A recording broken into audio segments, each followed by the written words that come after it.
sit as we wait for the procession of members of council.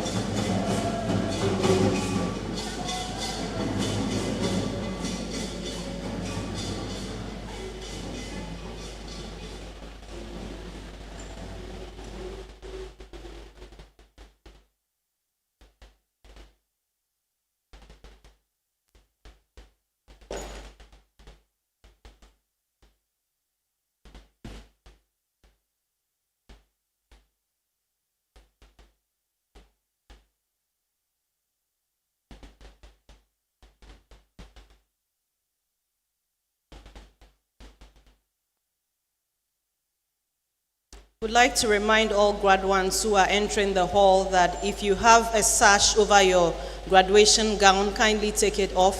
It's not part of the prescribed attire for graduation. You can put it on when you leave the hall after the ceremony.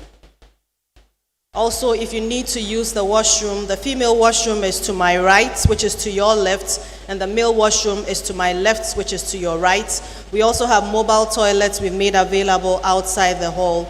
Please seek the direction of the ushers if you need to access any of these facilities.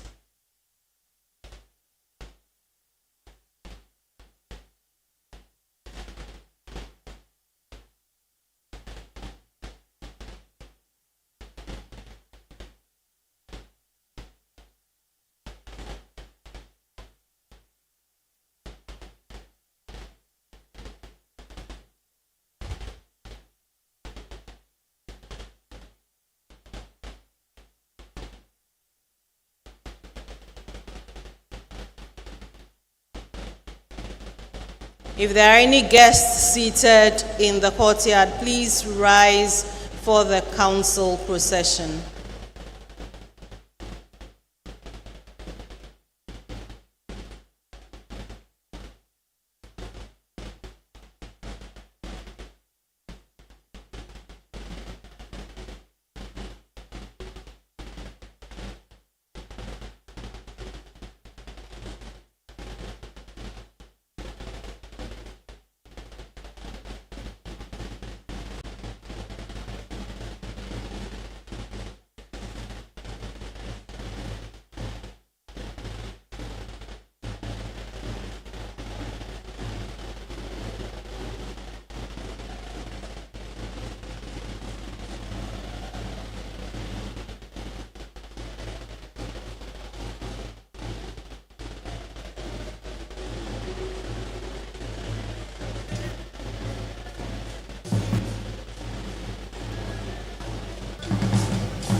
Graduates and guests seated in the hall, please rise for the council procession.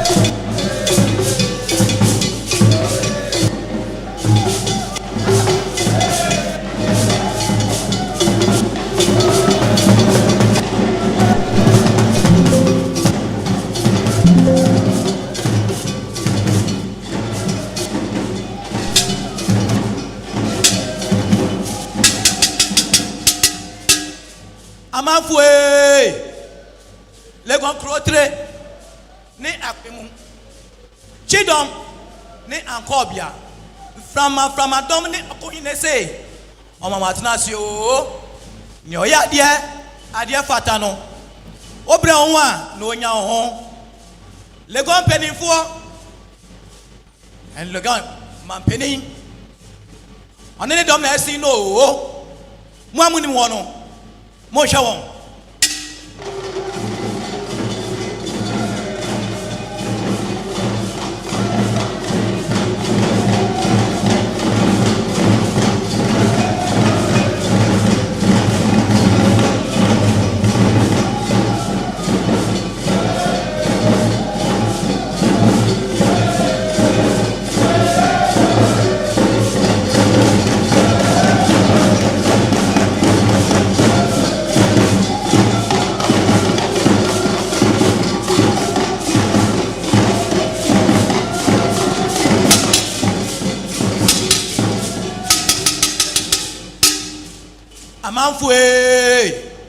amanfo legon krotre ne akwemu chidom ne ankobia from labdom ne akonyene say omamwatena sio ne oyade ade fata no obra honso a na onya ho legon mampedi oni ni pedi for na si no mo abuni mo no mo twa won.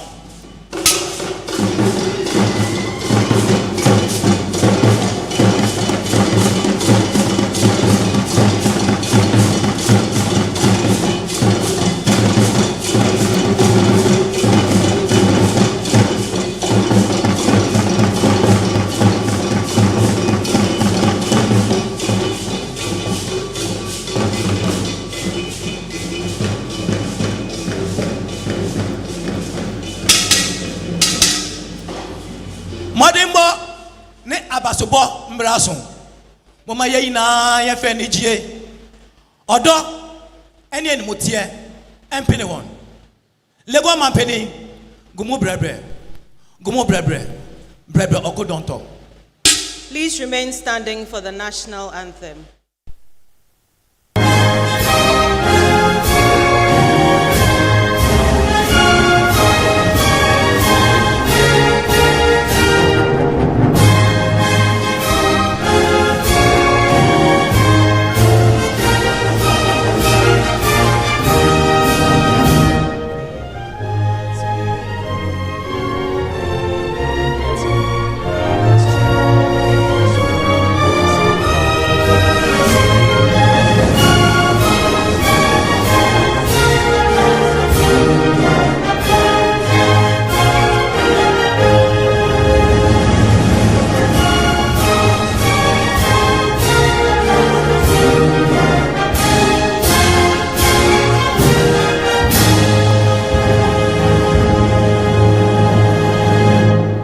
Thank you very much. Please sit.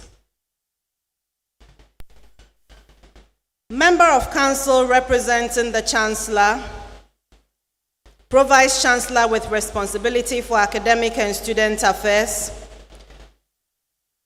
Provost, Deans, Directors and Heads of Departments, College Registrar for the College of Humanities, our distinguished guest speaker, members of convocation, staff and students, special guests, friends from the media, distinguished ladies and gentlemen, good afternoon. Oh, good afternoon. Today is a graduation day and we are supposed to be excited. Graduation ceremonies are always memorable times, and for us at the University of Ghana, these ceremonies hold even greater significance because they reflect our first strategic priority, which is transformative student experience. For the July 2026 ceremonies, we are happy to welcome students from the School of Law, students from the medical and dental schools, as well as students from the School of Graduate Studies who successfully completed their academic programs during the 2025-2026 academic year.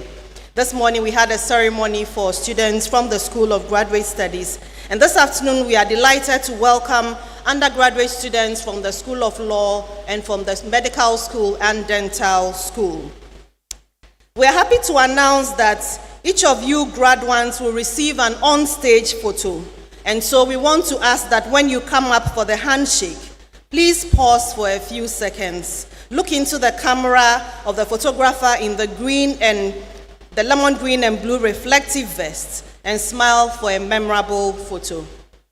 Having set the stage for today's proceedings, please join me to warmly welcome the College Registrar for the College of Humanities, Mr. Benedict Fosueje, to deliver introductory remarks and to take over proceedings. A round of applause as he comes.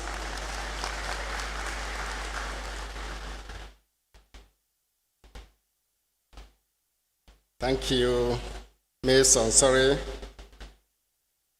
Representative of the Chancellor, Pro-Vice Chancellor, Academic and Student Affairs, Provost, College of Humanities, Provost, College of Health Sciences, Deans and Directors, Heads of Department, members of convocation, graduating students, distinguished ladies and gentlemen, good afternoon to you all.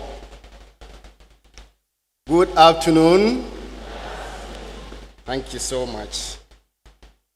On behalf of the registrar, I am delighted to welcome all of you to this afternoon congregation ceremony, which is dedicated to the College of Humanities and the College of Health Sciences, as earlier indicated. We have gathered here to confer degrees on students who have worked so hard to complete their studies in 2025-2026 academic year and are graduating today. And I'm happy to see so many graduates gathered here to participate in this important ceremony. And I urge all graduating students to follow the instructions of the ushers and remain in the auditorium until the ceremony is over. We will do as much as we can and our very best to keep the proceedings as short as possible so that after the ceremony ends, you can go out there and take your memorable pictures with your family and friends. And I urge graduated students, that is after you have been conferred being a graduate of the University of Ghana, we urge you to return your academic gowns to the designated points where you pick the gowns and collect your certificates. Your certificates are ready. Member of Council representing the Chancellor, ladies and gentlemen, it is a tradition in this university to acknowledge during congregation ceremonies students who have come from all over the world to study at this great institution. It is my pleasant duty, therefore, to call on the Provost of the College of Humanities, Professor Joseph Yaro, to perform a short but very important ceremony to acknowledge our international students who are graduating today. So on this note, I will turn to my Provost to do the honors of presenting the international students present. Thank you, Provost.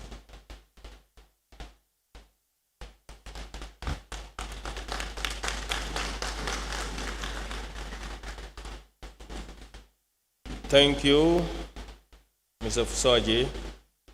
So, ladies and gentlemen, it is a tradition at the University of Ghana that at congregation ceremonies, we acknowledge our international students who came from all over the world to study at Legon. Although COVID-19 severely impacted our international student numbers, we are pleased to report that members of the UG graduating class of 2026 have come from 23 countries, including Ghana. The countries include Benin, Botswana, Burkina Faso, Burundi, Cameroon, Côte d'Ivoire, Ethiopia, Gabon, Gambia, Ghana, Guinea, Kenya, Liberia, Malawi, Namibia, Nigeria, Senegal, Sierra Leone, South Sudan, Tanzania, Togo, Uganda, and Zambia. I now call on all our international students graduating today to stand to be acknowledged. If you are here, stand to be acknowledged. Applause for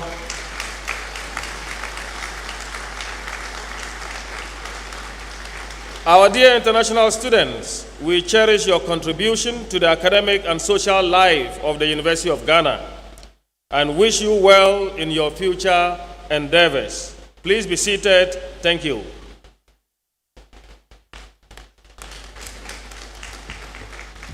So let's give Provost a big hand of applause for our international students. And we must add that these international students are spread across all the congregation ceremonies.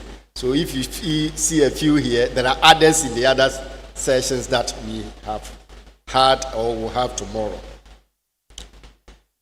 And I must also add that the schools that are presenting students this afternoon include School of Nursing and Midwifery. So School of Nursing and Midwifery students, are you here? I think, yes, just about a few here. So we nearly forgot you, but we have not forgotten you. We are duly acknowledged. So, Provost, thank you very much. Distinguished ladies and gentlemen, it is my singular honor to introduce the Member of Council representing the Chancellor of the University of Ghana, Dr. Abdul Karim Hachu, who is presiding over this afternoon congregation ceremony. Dr. Hachu is an academic and a management consultant with over 24 years of professional experience, spanning both industry and academia in Ghana and internationally. He has worked extensively in the public and private sectors, bringing on board his expertise in organizational leadership, corporate governance, business development, marketing, finance, and administration. Dr. Hachu has developed a strong professional interest in public financial management and auditing through a sustained participation in international and local conferences, workshops, and webinars. Over the years, he has held several senior management positions and has served with distinction as chair of audit committees for institutions including the Ministry of Interior, University of Ghana, a Cocoa Marketing Company Limited, and the Coastal Development Authority. He is a former board member of the Internal Audit Agency and currently serves as a member of the Governing Council of the University of Ghana. He is also a vice chairman of the Board of Trustees of Ghana Academy of Muslim Professionals. Ladies and gentlemen, please join me to welcome Dr. Hachu to the podium to deliver his opening remarks and invite the Pro Vice Chancellor, Academic and Student Affairs, Professor Gordon Awandare, to deliver the Vice Chancellor's report to congregation. So, Dr. Hachu.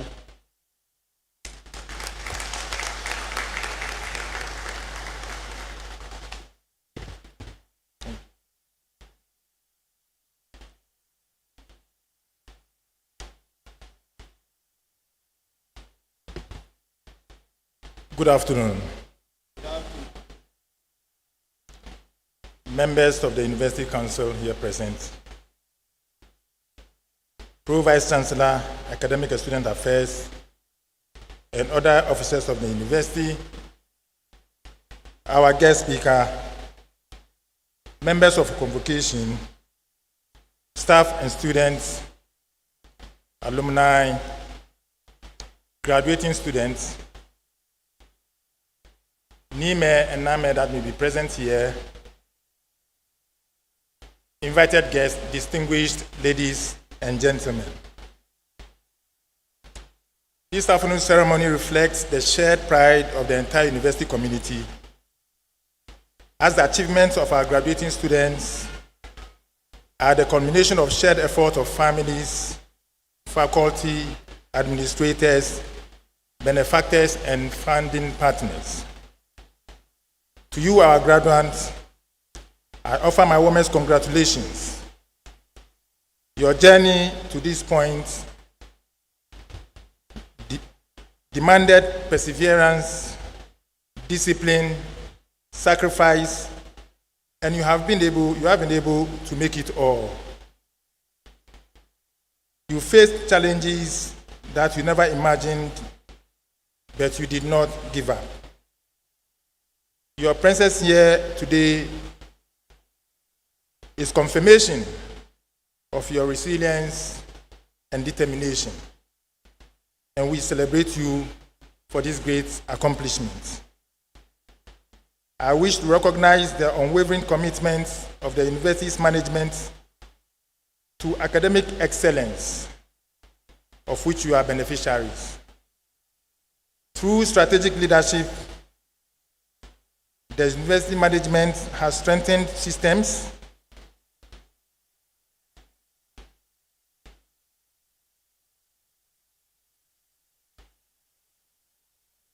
that support teaching, research, and student development.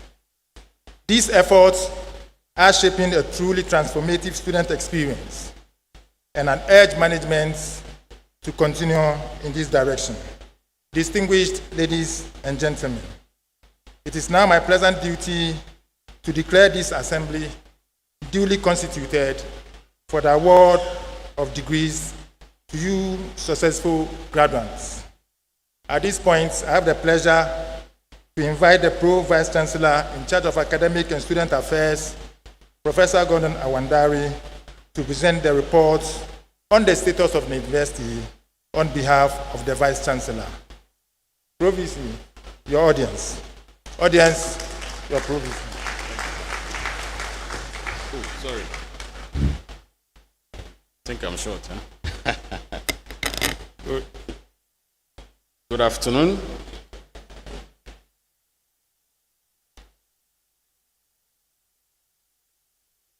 Member of Council representing the Chancellor, other members of University Council, representative of the Registrar, Provost of the Colleges of Humanities and Health Sciences, Deans and Directors, our distinguished guest speaker, members of convocation, staff and students, alumni, graduates, invited guests, distinguished ladies and gentlemen. It's my pleasure to welcome all of you to this afternoon's congregation ceremony, which is part of the ceremonies for the 2025-2026 graduating cohort. This afternoon's ceremony is dedicated to students from the College of Health Sciences and the College of Humanities. Today, we celebrate the accomplishments of our students who have successfully completed their programs. On behalf of university management, I warmly congratulate all our graduating students on reaching this important milestone. For the July 2026 congregation ceremonies, a total of 1,884 students are graduating, comprising 157 PhDs, 1,429 master's degree graduates, and 298 undergraduate degree graduates. Today marks the conclusion of one important phase of your lives and the beginning of another. Your time at the University of Ghana has equipped you with knowledge, critical thinking, discipline, and values. You now carry the responsibility of using these attributes to serve Ghana and the global community with distinction. Strategic vision and institutional excellence. The University of Ghana continues to pursue its vision of global impact through innovative research, teaching, and learning, anchored in technology and human-centered values. Our work is guided by 5 strategic priorities: transformative student experience, impactful research, commitment to our faculty and staff, engagements and partnerships, and sustainable resource mobilization and stewardship. These priorities shape our institutional direction and inform the initiatives we undertake. In a rapidly changing global environment, they position the university to respond with agility while maintaining academic rigor, ethical grounding, and meaningful engagement with our stakeholders. I am pleased to report that the University of Ghana has successfully concluded the Ghana Tertiary Education Commission 5-year cyclical institutional review. The Commission commended the university for significant progress in governance, research, policy development, academic quality, and institutional growth. The review assessed our quality assurance systems, governance structures, academic delivery, student support services, and overall institutional performance, as well as our response to recommendations from the previous review. This outcome demonstrates the university's continued commitment to institutional excellence and continuous improvement. Technology, innovation, and the student experience. Distinguished ladies and gentlemen, the university continues to embrace advances in information and communication technology to enhance teaching and learning. Our Center for Teaching and Learning Innovation and the Academic Quality Assurance Directorate are working to equip students and faculty with competencies in contemporary educational technologies, including artificial intelligence. Earlier this year, the University Council approved the policy on the use of artificial intelligence, which provides guidance for the responsible and ethical use of AI in teaching, learning, research, and administration. The policy promotes inclusive access, ethical and accountable use, teaching and learning excellence, and compliance with data security and privacy requirements. A new teaching and learning policy has also been approved to provide an enabling framework for innovative and quality teaching and learning. It promotes inclusivity and equitable access to relevant resources, continuous professional development for faculty, and stronger library and ICT support for effective teaching and learning. We are also expanding digital access through our One Student, One Laptop initiative. To date, 777 laptops have been distributed out of the 1,196 laptops donated by various partners. The university has received 500 laptops from the Ministry of Communication, Digital Technology and Innovation to support the training of students in IT skills under the government's 1 Million Coders program. We are grateful to our partners, including EcoBank Ghana, which has contributed 300 laptops over 3 years, Telecel Ghana, which has provided a fully equipped 43-unit computer laboratory with an interactive touchscreen and dedicated internet connectivity, and Clems High Business Solutions, which has donated an interactive screen and modern podium to the School of Public Health. The university, with support from our partners, has expanded student-friendly learning spaces through 4 hotspot comfort zones, equipped with Wi-Fi connectivity and seating to provide spaces for study, peer collaboration, and social interaction. Additional hotspot comfort zones are under construction. At the School of Engineering Sciences, a new STEM center established in collaboration with STEM Power is enhancing practical training and providing students with hands-on experience in modern tools and digital technologies. We appreciate all our partners whose support continues to help us strengthen the student experience and our academic and research capacity. Scholarships and student support. The university has also scaled up scholarship support, awarding 1,358 scholarships to new and continuing students for the 2025-2026 academic year. This reflects our commitment to our first strategic priority of delivering a transformative student experience and expanding access to higher education. It builds on more than 2 decades of institutional commitment to supporting brilliant students who require financial assistance. We are deeply grateful to all our sponsors whose generosity enables our students to pursue their academic programs without the additional burden of financial hardship. We warmly welcome others to join in supporting this important cause. Partnerships and impact. Partnerships remain central to the university's effort to create impact beyond our campuses. The School of Performing Arts recently delivered a powerful dramatic reenactment of the transatlantic slave trade at Christiansburg Castle as part of Ghana's Juneteenth celebrations. The production formed part of the Next Steps 2026 High-Level Consultative Conference, a global gathering focused on advancing the recognition of slavery as the gravest crime against humanity. I join His Excellency, the President of the Republic, in applauding the school for producing such impactful artistic works that engage contemporary issues while preserving and interpreting important aspects of our history and culture. Yes, feel free to applaud. Feel free. Thank you. Research and innovation. Research and innovation remain at the heart of the university's mission. The Research and Innovation Directorate recently marked 15 years of advancing research excellence, reflecting on its contribution to research governance, interdisciplinary collaboration, grant management, and partnerships with industry, government, and international institutions. The work of the Directorate has strengthened the visibility, quality, and impact of research at the university while supporting evidence-based responses to national and global challenges. As we celebrate these achievements, we look forward to even greater accomplishments as we pursue our strategic priority of impactful research. Well-being of faculty, staff, and students. The university remains committed to the well-being and development of its faculty and staff. The inaugural UG Employee Week celebration honored the contributions of academic and administrative personnel through wellness activities, professional development, and community building initiatives. They reintroduced UG Staff Awards, recognized outstanding members of staff whose contributions advance the university's mission in teaching, research, administration, and service.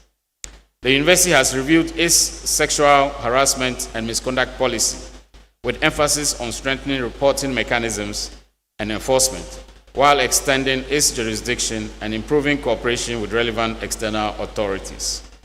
These measures are intended to foster a safer, healthier, and more respectful environment for every member of the university community. Global visibility, rankings, and recognition. Distinguished ladies and gentlemen, I am pleased to note that the University of Ghana continues to strengthen its global visibility. The university has maintained its position as the leading university in Ghana and West Africa, and remains among the top universities in Africa in the QS World University Rankings 2027. I thought you would appreciate that. Thank you. These achievements reflect the university's growing reputation for excellence in research, innovation, teaching, and learning, and demonstrate the progress being made in implementing our 2024 to 2029 strategic plan. The university was also honored with the Africa Heritage Award for Academic Excellence at the African Heritage Awards 2026 in recognition of its outstanding contribution to higher education, research, and national and continental development. Our faculty, staff, students, and alumni continue to distinguish themselves nationally and internationally. A doctoral student, Ms. Elizabeth Abbey, was recognized for the best poster presentation at the 28th Congress of the International Association for Cross-Cultural Psychology, while students of the School of Nursing and Midwifery emerged winners of the Maiden Inter-University Nursing Quiz Competition. We have also celebrated the achievements of our former international exchange students, Ms. Christina Koch, who was a member of the crew for the historic Artemis II mission. She notes that her experience at the University of Ghana contributed greatly to her global perspective and intellectual growth. Her achievement is a reminder of the enduring impact of the university and the strength of our global community. I was also pleased, and I is referring to the Vice Chancellor, not me. I am also pleased to announce that I have been appointed board chair of the Worldwide Universities Network. Last month,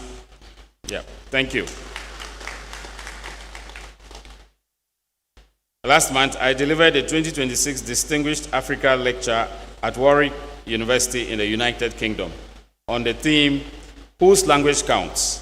African Voices, Knowledge Systems, and the Future of AI. The lecture examined the implications of language exclusion in emerging technologies and challenged prevailing assumptions about whose knowledge is represented in AI systems. The University of Ghana School of Law continues to distinguish itself as a center of excellence in legal education. The 2026 Times Higher Education World University Rankings by Subject ranked the School of Law as number 1 in Ghana and West Africa, and 6th in Africa, placing it in the prestigious 251 to 300 global band. The school has also retained its title as national champions of the Philip C. Jessup International Law Moot Court Competition for the 2nd consecutive year,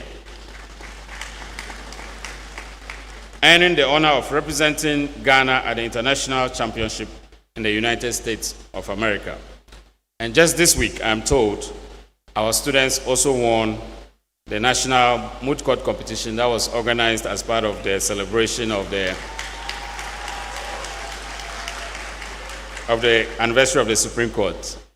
And I hear they swept all the individual awards as well, so congratulations to our students. I congratulate our faculty, staff, students, and alumni on these achievements and urge all of us to continue working hard as we strive to do even better. Legal Education Act 2026. Distinguished ladies and gentlemen, this year marks a historic watershed for legal education in Ghana. The passage of the Legal Education Act 2026 introduces significant reforms that will reshape the development of legal professionals and the regulation of legal education in the country. As Ghana's premier legal training institution, the University of Ghana School of Law is well positioned to deliver the decentralized practical legal training through the Law Practice Training course, thereby contributing to expanding access to professional legal training while maintaining a rigorous national standard. Your role as graduates. So now to our graduating students. This is a moment of significant transition as you end one chapter of your lives and begin another. The knowledge, discipline, and values you have acquired at the University of Ghana should guide you in your professional and civic contributions. You carry with you the reputation and values of an institution that has shaped leaders across generations. We expect you to uphold the principles of excellence, integrity, professionalism, and service in your careers and communities. As ambassadors of the University of Ghana, you will represent this institution throughout your lives and work. Wherever your journeys take you, remember that you remain part of the University of Ghana family. I encourage you to remain connected to the university by registering on the UG Global Alumni Network app, which seeks to unite and mobilize our global alumni community. I also urge you to contribute your expertise, experience, and resources to sustaining the institution that shaped you and to mentor the students who will follow your path. Graduates, we are immensely proud of you. We wish you courage to embrace new opportunities, resilience in the face of challenges, and wisdom to use your knowledge for the greater good. The world you are entering is changing rapidly. Artificial intelligence and new technologies are transforming the workplace and reshaping industries. Global challenges require innovative thinking, collaboration, and responsible leadership. You have been prepared not simply to find jobs, but to create value, solve problems, and make a difference. I therefore challenge you to remain curious and committed to lifelong learning. Wherever you find yourselves, remember that your education comes with a responsibility to contribute to society. Use your knowledge not only for personal advancement, but also to improve the lives of others and to contribute to the development of Ghana and the wider world. On behalf of the University of Ghana, I offer my warmest congratulations on your achievements and wish you every success in all that you do. Distinguished guests, ladies and gentlemen, I thank you for your attention.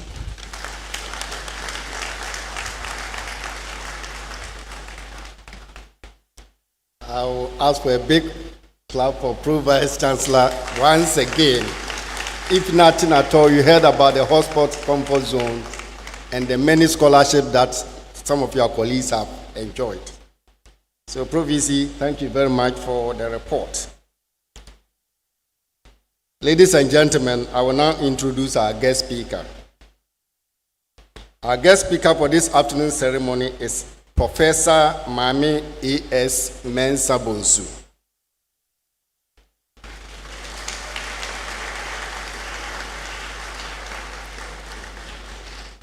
Professor Mame Mensah Bonsu is an associate professor of law, founding head of Ashesi University's Law and Public Policy Program. Her scholarship spans African constitutional theory, comparative constitutional law, constitutional rights, administrative law, and criminal law. Professor Mensah Bonsu holds a Bachelor of Arts with a double major in theater and Spanish, a Bachelor of Laws, both with first-class honors from the University of Ghana, and a Bachelor of Civil Law with distinction, and a Doctor of Philosophy of Law, which she passed with no corrections from University of Oxford, UK, where, thank you very much, where she was first a Paul Hastings Scholar, and for her doctoral study, a scholar of the Program for the Foundations of Law and Constitutional Government.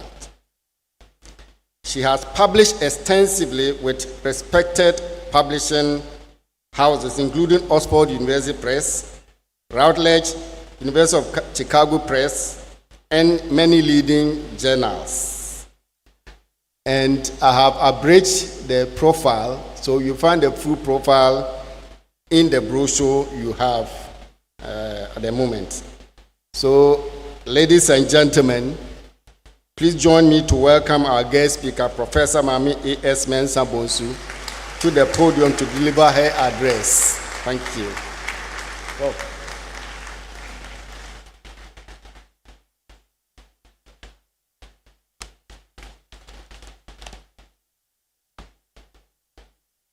Let me get eyes out. Thank you.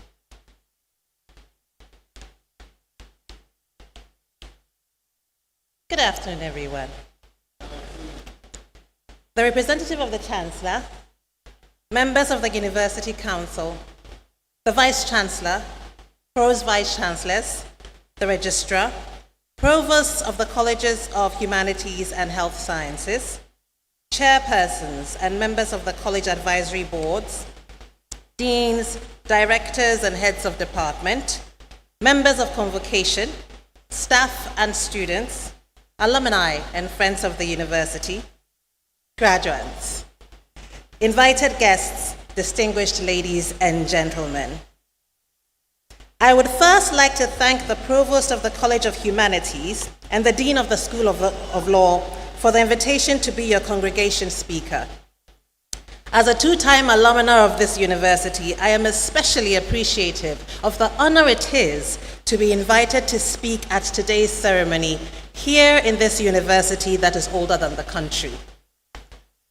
Let me use this occasion to thank my parents, who, like your parents, heaved and pushed and magically made fees happen. As a parent now myself, I know full well how hard that is. I want to congratulate the parents here. This is as much your triumph as your children's. Can we give a cheer and a round of applause to the graduating parents of 2026?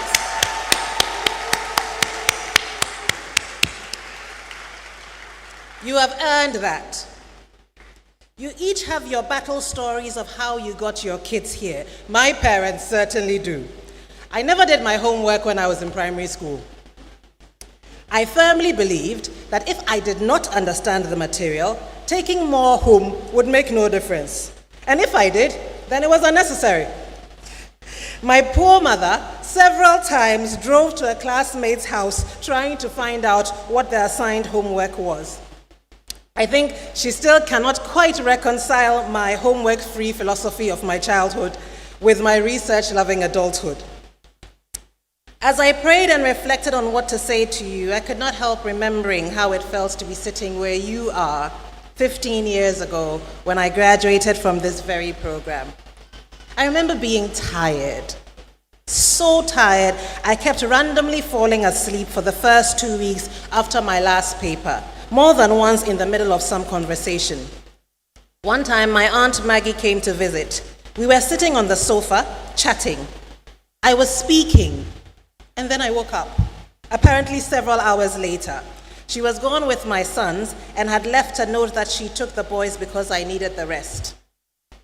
I remember also being relieved that I had scaled this incredible wall I had chosen to climb that had looked so daunting at the beginning of the journey. For those of you who did this as post-first degree holders like I did, I am sure there was at least one moment in the journey when you wondered if you had endangered the glory of your previous graduation by taking on this course you were not 100% sure you would finish. Above all, I remember the odd identity change caused by graduating. The one where you have been a law student or a medical student for so long that it has become who you know yourself to be. And then suddenly, the student part of your identity is no longer true. That feels both good and slightly terrifying. And I'll tell you why. It is because the labels of law student and medical student attract the social approval and admiration these two professions, law and medicine, hold. But the student part of the label offers you a shield from the great responsibility attaching to the professions, and which is the root of the esteem they enjoy. Now, as of today, you have lost that shield and must take on the responsibilities of the professions you are headed into. For the medical students here, I know the thrill that will run through you, body and spirit, over the next few weeks in particular, when someone asks you, "So what do you do?" And you say, "I'm a doctor," or "I'm a dentist," or "I'm a nurse." I had that same thrill when I first began to say, "I'm a lawyer." It's a delicious feeling, and the best part is it does not get old. For the law students here, I know you still have the hurdle of professional training to conquer, but your substantive law training is over. The hardest part is done. And in a few short steps, you also will be leaping towards that delicious feeling. So let me start by saying heartfelt congratulations to you all. You did it. You completed some of the hardest training in the world, at once intellectual and practical, theoretical and applied. Overwhelming yet so empowering. Congratulations. Now let me tell you about the place you are going to and the bags you should pack for that journey. There are a very small number of professions whose members take an oath to join it. I do not mean roles or positions, I mean professions. The security forces, the clergy, the law, and medicine. Of these, law and medicine are the only two professions where the entrants take an oath whether they go into public service or seek to maximize profit in private practice. Why is that? Why do they make us? Why do so many societies in so many corners of the world make medical officers and lawyers swear professional oaths before setting up shop? No, the answer is not because we are the professions with the fancy outer garments, nor is it in the fact that our training is so long. The answer lies in the impact of our jobs. In law, as in medicine, we hold people's hopes and dreams in our output. Every contract is a manifestation of the years of work, hope, investment, and aspirations of the parties. Every divorce petition, the crumbling of the joy of a wedding day, and a couple's plans for forever. Every hospital visit is a journey made in fear or worry. Every surgery, a grasp at a second chance. I knew a young man who people thought of as shy and unsmiling until he got braces. We all then discovered that embarrassment over his teeth had made him unable to speak or smile among strangers. At every point on the spectrum of our job description, a human's heart and spirit hang in the balance. It is an awesome responsibility. And for this reason, our professions have character requirements. We take the oath to reassure people that we understand the weight of our charge, and vitally, that we embrace it. So what are we committing to by the oaths of our professions? And what do those commitments in turn ask of us? Well, firstly, we're committing never to forget or take lightly the human dreams and hopes that rest on our capacity to deliver. We're committing to seek the best outcome for our clients that we could possibly achieve, not because they deserve it, but because we have promised to do so. We're committing to not let our personal assessment of the personality, character, or appearance of our clients affect the degree of effort we put into their matters. And trust me, that is a lot harder than it sounds. It is no mean feat to treat or act for a truly obnoxious person. But even they fall sick. They too get sued. And we must work for and with them as we would the most angelic clients. We are committing to hold the secrets we learn of other people's lives in trust, no matter how unpalatable or salacious. And among the hardest parts of our jobs, we are committing to look into hopeful eyes and tell them, honestly, that they have come to the end of the road. There is no other treatment or no further appeal. This is the very heavy duty we have. Therein lies the nobility of our professions. This is where all of you are going. To be the kind of lawyer, doctor, dentist, or nurse who deserves the label and the honor it carries, you must be the kind of person who takes oaths seriously. You must have the character to mean what you say, the courage to say what you need to say, and the empathy to say it in the least unkind way possible. You must have the industry to do the work that is required in each instance, the diligence to do it well, and the discipline to do it in the shortest possible time. In your bags, besides all these, pack a hefty dose of resilience. For you in medicine, that means you must not let the current limitations of human knowledge become a source of disappointment or frustration or defeat. You will be doing amazing work, but you will not become God. My evidence lecturer used to tell us that if we lost a case and our client was sentenced to death, we should not sit around moping. We should go home and have a big, tasty meal because we were not the ones who made them commit the offense. While this was perhaps harsher put than it could have been, it contains a valid point. Lawyers too need to be resilient. We are not perfect enough to have no failures or disappointments. In both law and medicine, you will see saddening things on a regular basis. Develop the thick skin that will enable you to continue functioning in the face of what you see, but resist the push toward deadened nerves that make you insensitive to other people's pain. I speak particularly to the nurses on this. I once interviewed the chair of the criminal bar in the UK, and I walked away with a deep respect for him. I asked him what it was like having a career filled with clients accused of things he did not approve of. He responded that it was not for the faint-hearted. But he also generally saw his clients as lost young men who needed a father figure and so became that to them. What an admirable equilibrium. To neither be indifferent to evil nor clutch your pearls in judgment over your clients. Good doctors and dentists and good lawyers become brands in and of themselves.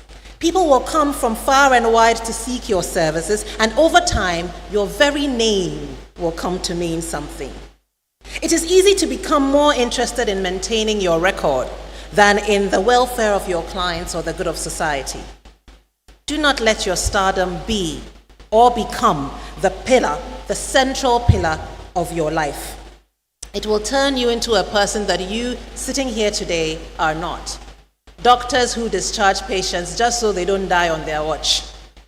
And lawyers who will do anything to win a case, however underhanded. Do not let that be you. Years ago, My oldest son was reading Sleeping Beauty to his 4-year-old brother one morning in the living room. I was working at the dining table, and I could hear him. He would read a bit, then he'd ask his brother a comprehension question, and then he'd read on. And then after he had read about Sleeping Beauty's waking up, he asked his brother, "How did the prince wake up Sleeping Beauty?" And the 4-year-old chirped, "By raping and kissing her." Until that moment, it had not crossed my mind to interrogate the fairy tale. But his answer caused me to think more deeply on the facts that we are presented in the story, and I had to admit that the benign version we know did not quite extinguish reasonable doubt. I have since cast a more critical eye at the old fairy tales, and I have found quite a lot to disapprove of in them. Some of your learning will come from the most unexpected places if you will be open to them. Humility is not just a virtue in our worlds, it is a necessary skill. Let the importance of the work that you have been entrusted with move your spirit to humility and make you willing to learn from your seniors, admit mistakes, acknowledge gaps in your knowledge, seek to improve, listen to others, study new findings. In sum, you must have integrity. Integrity is the quality that protects the human against the corrosion of our souls. It makes the means as important to you as the ends. Integrity makes money unappealing that must be ill-gotten. It empties awards of value if they are not earned. It has no use for fawning, only for respect. We live in a time when shortcuts are often rewarded. AI is making it easy to take credit for work you did not do, while also turning you into a confident spouter of misinformation. Popular culture practically hallows violence, self-destruction, misogyny, and sexual decadence. Corruption is so normalized that a noticeable surge in a new leader's prosperity is not expected to imply a commensurate new prosperity in their people's condition. And this is true at all levels: clubs, districts, schools, the country. There are no critics anymore, only haters. And we march on, self-righteous in all our opinions. But we are not a happier, healthier, or safer society for this abandonment of integrity that we see around us.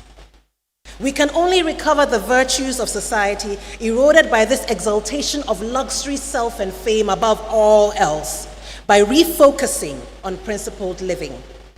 Therefore, in this time, integrity is more imperative than it has ever been.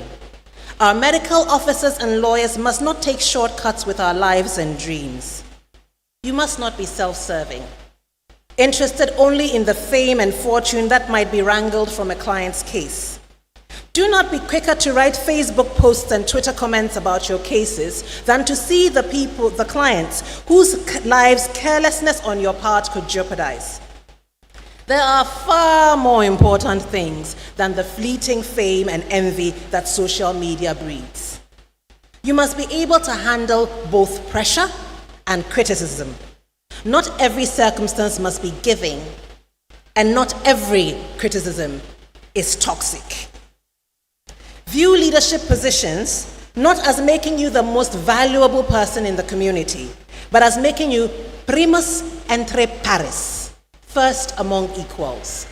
For then, you will not feel entitled to feed fat off your position to the detriment of those who you are meant to lead. Integrity must be so deep, not merely performed.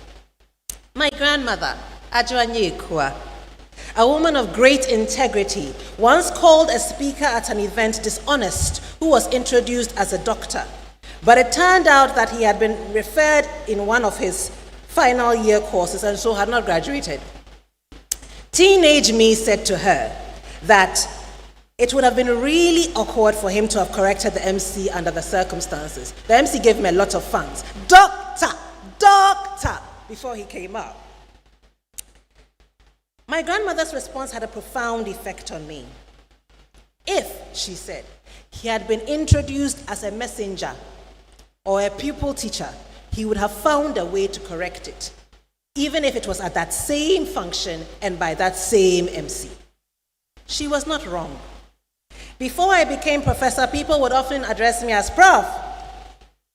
My grandmother's voice in my head always made me immediately reject the false appellation, rather than assuming a title I had not earned because others encouraged it. I worked steadily, and now I legitimately bear it.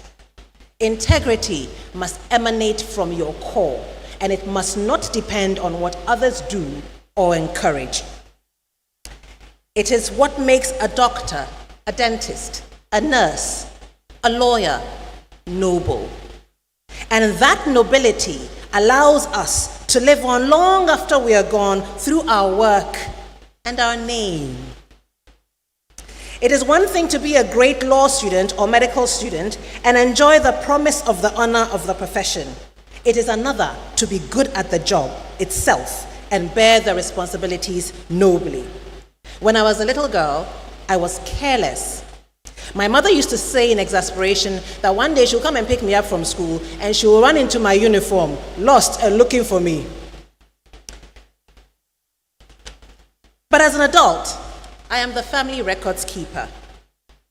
The student form of you should not be your final form. Grow. Grow intentionally. Grow continually. Grow wisely.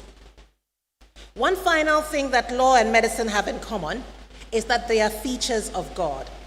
Healing and justice are both divine. The best way to do them well is to seek the divine. So, take your faith with you and let God shape you into a slice of himself. Have fun becoming and being lawyers, doctors, dentists, and nurses in title and in truth. May God grant you joy, fulfillment, and pride in those identities. Congratulations again, class of 2026.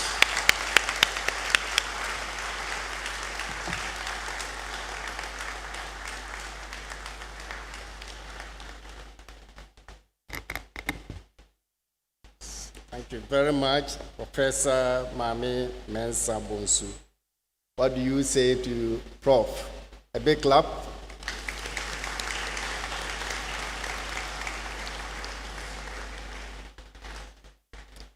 And our dear graduates, I have no doubt that you have all been inspired by Professor's address and will endeavor to practice the insight that she has shared with all of us. I believe she deserves another big round of applause. And I know tomorrow some of you are also coming to stand here to deliver statements like this. And you are going to quote some of the things that Prof just shared with you. I will now introduce our valedictory speaker for this afternoon ceremony, after which Ghana Dance Ensemble will give us a performance.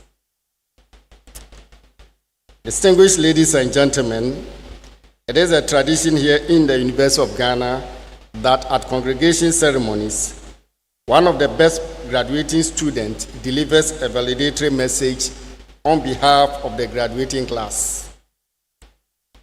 Our valedictorian for this congregation ceremony is Mr. Mohammed Abdul Mujib.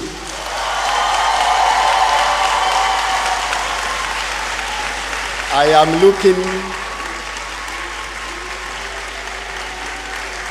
looking around to see where Mr. Mujib is sitting. Great. I want to be sure you are in the auditorium. Thank you very much. So I will say a little about Mr. Mujib, and I will refer you to the brochure once again to read the full profile of him. Mr. Mohammed Mujib attended Wa Senior High School, where he served as a senior prefect. In 2023, Abdul Mujib gained admission to read Bachelor of Laws at the University of Ghana School of Law. And his legal education was funded by Wa Regional Chief Imams Endowment Fund, awarded in 2023, together with Fidel's Foundation Scholarship, which is a reflection of the confidence his community places in his potential. Abdul Mujib's academic journey at Legon began on a rough patch, as he says, but things took a good turn. From a grade point average of 3.33 in first year, he rose steadily and is graduating first class honors in Bachelor of Laws with a final grade point average of 3.81.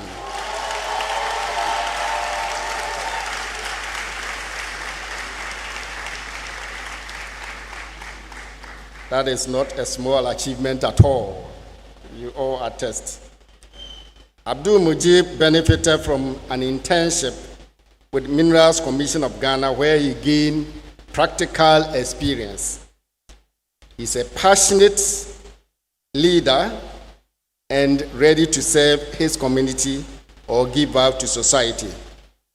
His academic interests lie in constitutional law, international law, and company law. And he plans to deepen this knowledge and expertise in these areas of law as he pursues a career in legal profession, using law as a tool to solve complex world problems. And as I said earlier on, kindly refer to the brochure for the full profile. Distinguished ladies and gentlemen, please join me to welcome Mr. Abdul Mujib to deliver his address on behalf of his cohorts. Kindly sustain the clap until he gets here.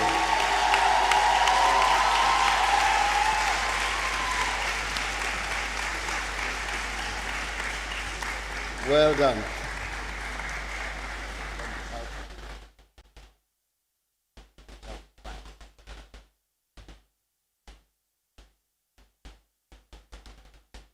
Good afternoon. Member of Council representing the Chancellor, members of the University Council, Vice Chancellor, Pro Vice Chancellor, Academic and Student Affairs, guest speaker, registrar, provost, deans and directors, members of convocation, parents and guardians, invited guests, distinguished ladies and gentlemen. There are moments in life when time appears to pause, when the past, the present, and the future meet in a single room. Today is one of those moments. Behind us are years of sacrifice, uncertainty, growth, and perseverance. Before us lies a future still unwritten. And here in this moment, we are invited to look back with gratitude and forward with courage. It is therefore with immense honor and humility that I stand here to deliver this valedictory address on behalf of my fellow graduates. Perhaps the true measure of a moment such as this is not found merely in where we stand, but in the distance we have traveled to arrive here. 4 and 6 years ago, we entered this institution with ambitions that were still taking shape, and with only a limited understanding of what the study of our various disciplines would demand of us. Today, we stand transformed. Not because the journey unfolded exactly as we had imagined, but because its difficulties compelled us to become more disciplined, more resilient, and more conscious of both our abilities and our responsibilities. Nelson Mandela reminds us that after climbing a great hill, one only finds that there are many more hills to climb. Before we turn our attention to the hills that lie ahead, it is worth remembering the ones we climbed together to arrive at this moment.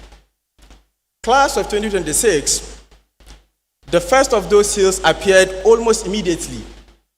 In Constitutional Law 1, the Venerable Professor Kofi Kwashiga asked us to reduce Tufo and Attorney General Eri Akoto into a single page.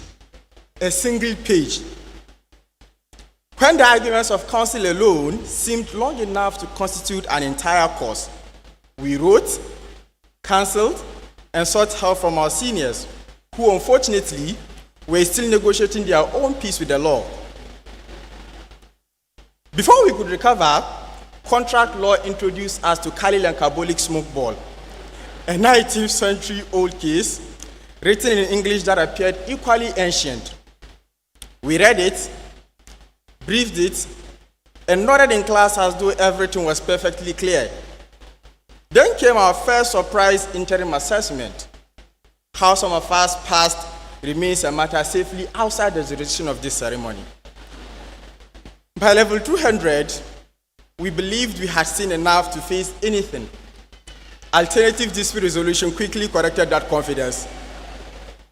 In one examination, we were asked to resolve the Israeli-Palestinian conflict amicably, a dispute that has challenged world leaders for decades. Apparently, the missing solution was a room full of exhausted law students armed with answer booklets. I believe my colleagues from the medical sciences equally had their fair share. Almost overnight, they found themselves navigating the endless intricacies of the musculoskeletal system and trying to make sense of lipid and amino acid metabolism, pathways that somehow seem to have pathways of their own. Many began to question their abilities after falling short of the 60% pass mark and realizing that the steady methods that had always worked for them were no longer enough. Through it all, what sustained us was the community we built. We shared knowledge, encouraged one another, and repeatedly declared, "We will be fine." When those words weren't enough, we turned to fanfooling,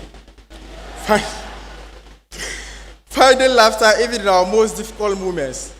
Looking at us today, perhaps we were right. By the grace of God, we are fine. Yet no account of our time here would be complete without acknowledging that we did not all arrive here by the same road.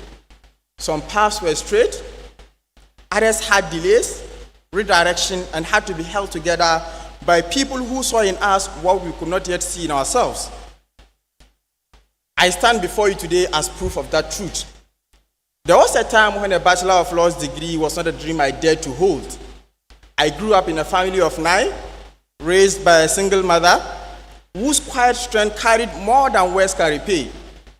After senior high school, my aim was modest: to enter a good institution, perhaps a college of education, earn a degree, and begin to work. Instead, financial hardship kept me at home for a year. While others began university, I taught at our home international school and wondered whether my own education would ever resume. Yet it was in that very season of waiting that God began to open doors I had neither earned nor expected. The first came quietly, the Muslim Intellectual Network Award for the best Muslim student. And with it came a laptop that became far more than a tool. It was a vote of confidence that I could hold in my hands, the faithful companion of every late night studies and every paper that followed. Then came a man who changed the direction of my life, Alhaj Mahmoud Rashid, Director of Islamic Education Unit in the Upper West region. Looked at my results and saw not my limitations, but my possibility, refusing to let my circumstances decide my fate. Through his belief, I dared for the first time to imagine a future beyond the four corners of Wa. Admission came to my astonishment, yet the burden of fees remained, and a door half open can be its own kind of sorrow. But once more, provision found me, this time through the Regional Chief Simon Educational Endowment Fund for needy but brilliant students. I was humbled to be among its first beneficiaries, and it is that generosity, more than my own effort, that carried me through every year of this degree. I share this not to set my story apart from yours, but because many in this hall today know what it means to wait, to hope, and to be lifted by hands stronger than their own. Beyond every degree conferred today lie years of sacrifice and unseen kindness. This celebration, therefore, belongs not only to the graduates, but to every parent, guardian, mentor, and benefactor who made this moment possible. For me, some names deserve special mention. My mother, Madam Jamila Saidu, my greatest supporter.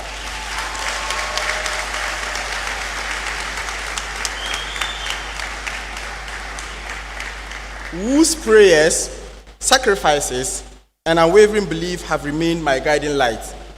Alhaji Mahmoud Rashid, good father, the man who saw possibilities in my future and refused to allow my circumstances to limit them. My uncle, Alhaji Mustafa, whose care and generosity gave me the stability throughout these 4 years. My brother, Adnan, and his family, whose love, support, and hospitality made the journey easier.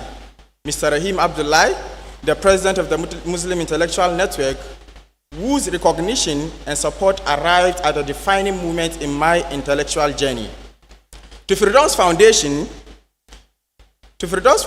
the brotherhood where knowledge was shared, wisdom was gained, and ordinary moments became lasting memories. Joshua Sechi, my brother, my witness, a living proof that we can survive law school on vice alone. And to my 2 study groups, Augustine, Selassie, Ophelia, Brittany, and Ivy, our class prefect who carried us through these 4 years, who unfortunately, due to circumstances beyond her control, could not be here with us today. I say a big thank you. And to my PFD group and our chairwoman, Miss Ikwa Jamba, and to all other members of the group whose names I cannot enumerate here, thank you all for the late night discussions. And to every lecturer, administrator, relative, mentor, friend, and well-wisher, whose name may not be mentioned individually, your contribution is written into this achievement. As we leave this university, the truest measure of our education will not be how much law we can recall, but how wisely and how generously we choose to use it. Let this degree be more than a reward for what we have completed. Let it be a reminder of what we now owe to mankind, to proceed with integrity, to treat others with fairness, and to turn our own opportunities into opportunities for those still waiting for their doors to open. And if there is one lesson worth carrying out of this hall today, whether or not you wore a gown this morning, let it be this: delay is not a denial. Almost everyone here was at some point uncertain, overlooked, or afraid they had fallen short or behind. Yet no one who reaches a moment like this reaches it alone. Someone believed in us before we believed in ourselves. And that same grace is available to anyone still waiting for their turn. We began 4 and 6 years ago without fully understanding the hills before us. Today we stand here having climbed them, not perfectly and never alone. The hills ahead will be higher and less familiar. There will be moments when our plans fail and the next step is unclear. But we have learned that uncertainty is not the end of the road, only an invitation to grow in a direction we had not imagined. And whenever that road grows steep, may we remember the words that carried us here: we will be fine. Not because life will always be easy, but because by the grace of God, we have learned how to endure, to adapt, and to rise. Congratulations, class of 2026. May the future find us prepared, principled, and worthy of the competence placed in us today. Thank you.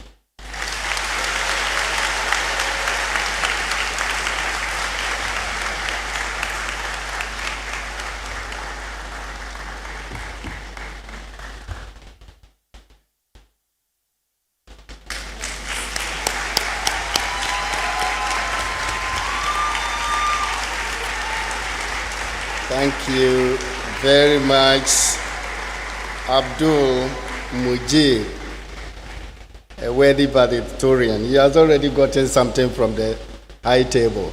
So congratulations, Mr. Mujib. And indeed, you have spoken for all of us here, and I believe students, graduates have been well inspired by the thoughts that our valedictorians have shared with us. And as I said, Ghana Dance Ensemble will give us a musical interlude, after which we will continue with the main reason why we are here, which is awards of degrees. So Ghana Dance Ensemble, I'm told that you are going to do a song called Pan Logo. I'll read the synopsis here. I was reading the synopsis of your music, just a minute. Pan Logo is a dance form of the 1960s born with Ghana's independence. It is believed that the basic movements of the dance were derived from the leisure dances of a group of Liberian fishermen staying in a section of Jamestown, Accra, known as Crew Town. Pan Logo is a recreational dance that imitates the trade of artisanal fisher folks. The winding of the fishing ropes, nets, and modes of communication on high seas characterizes the dance. The song sang on other hand comments on social values of Ghana. Having academically fished, all of you graduates trained and are being released into the world of work, you are being encouraged to impact communities positively to develop Ghana. Ladies and gentlemen, the Pan Logo dance.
Thank you very much, Ghana Dance Ensemble.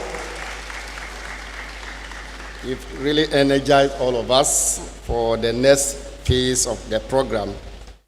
And as I indicated earlier on, the most important part is now, that is award of degrees. And I have few instructions for you graduates. First off, when you come up here to take your handshake, I see some 3 gentlemen there with navy green tops. They will be here as photographers. Kindly smile into the cameras and take good and memorable pictures for yourself. These are your own pictures which will be shared. So when you come up, kindly smile into the camera and you will be getting really great pictures after the event. You are seated in the order in which you will be called, and you will stand to be presented by the dean of your schools. When your degrees are conferred by the representative of the chancellor, he will say to you, Anyeko, and you are to respond, Yai. You will then take your seats for the roll call. And when you are called up here, you are to walk up to the platform to be acknowledged. Note that only first-class students will have or receive a handshake from the platform party.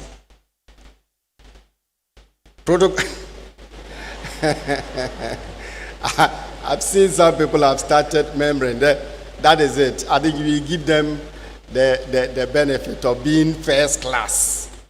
So they will get handshake from the platform party, but all of you will again get handshakes from your deans. Okay? That's a fair deal, isn't it? Great. So protocol demands that gentlemen will take off their cap when they come up here and take a slight bow. Ladies will keep their caps on and curtsy. Kindly follow the instructions of the ushers as you come up here. And as I indicated earlier on, you'll be done shortly. Once you get to the roll call, you'll be done in no time. So please stay in and let's finish before you start going out to take your pictures. I will now call on the respective deans of the schools to present their students. First, I'll call on Professor Florence Knapp, Dean School of Nursing and Midwifery, to present BSc Nursing and Midwifery students, to be followed by Professor Sandra Amahewlett, Dean, University of Ghana Dental School, to present Bachelor of Dental Surgery students. Then Professor Yvonne Day Ankuma will also follow, and present Bachelor of Medicine, Bachelor of Surgery students. And lastly, Professor Peter Tupari, Dean, University of Ghana School of Law, will present Bachelor of Laws students. So at this juncture, I will invite the Dean, School of Nursing and Midwifery to come and present the students first. And I will invite Bachelor of Science, Nursing and Midwifery student to stand. BSc Nursing graduates, please stand.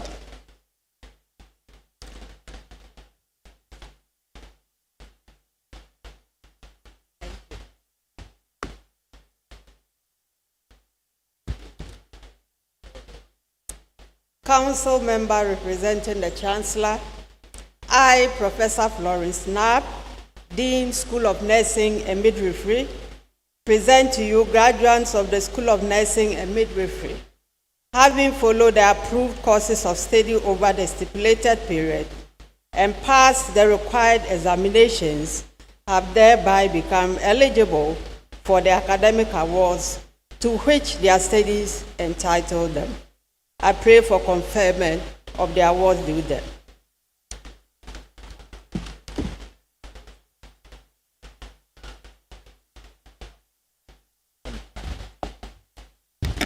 It's not only short people who climb.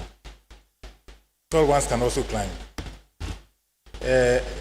Dean of the School of Nursing and Midwifery, by the authority vested in the Chancellor of the University of Ghana, I, Dr. Abdul Karim Hatu, member of the University Council, representing the Chancellor, hereby pronounce the students presented duly graduated. School of Nursing and Midwifery. Ainyako.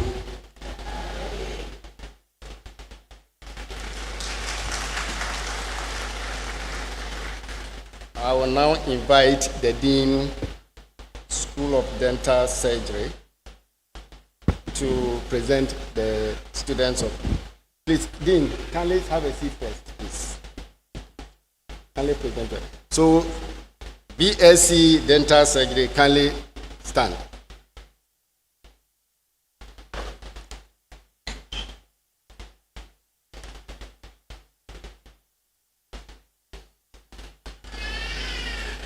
Council member representing the Chancellor, I, Professor Sandra Ama Hewlett, Dean of the University of Ghana Dental School, present to you graduates of the University of Ghana Dental School who, having followed the approved courses of study over the stipulated period and passed the required examinations, have thereby become eligible for the academic awards to which their studies entitle them.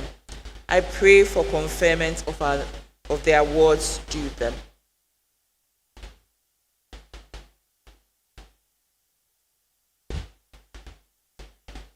Dean of the University of Ghana Dental School, by the authority vested in the Chancellor of the University of Ghana, I, Abdul Karim Hatu, member of the University Council, representing the Chancellor, hereby pronounce the students presented duly graduated.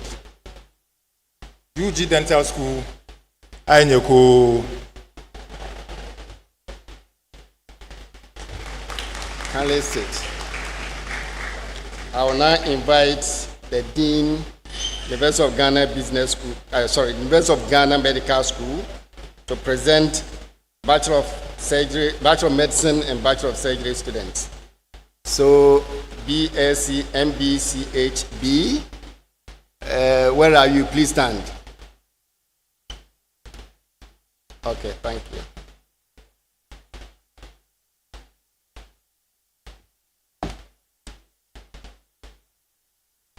Council member representing the Chancellor, I, Professor Yvonne Day Adomako, Dean of the University of Ghana Medical School, present to you graduates of the University of Ghana Medical School who, having followed the approved courses of study over the stipulated period and passed the required examinations, have thereby become eligible for the academic awards to which their studies entitle them.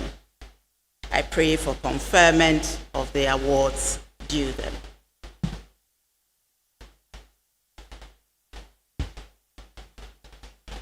Dean of the University of Ghana Medical School, by the authority vested in the Chancellor of the University of Ghana, I, Abdul Karim Hatu, member of the University Council, representing the Chancellor, hereby pronounce the students presented duly graduated. University of Ghana Medical School, Anyoku.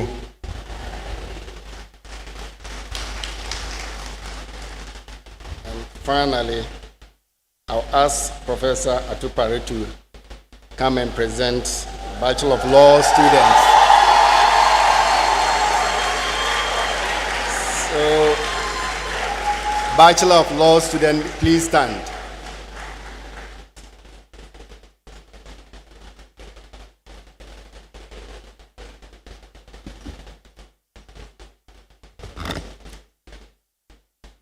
Member of Council representing the Chancellor, I, Professor Peter Atudiwe Atupare, Dean of the University of Ghana School of Law, present to you students of the University of Ghana School of Law who haven't followed the approved course of study over the stipulated period and passed the required examinations, have thereby become eligible for the academic awards to which their studies entitle them. I pray for conferment of the awards due them.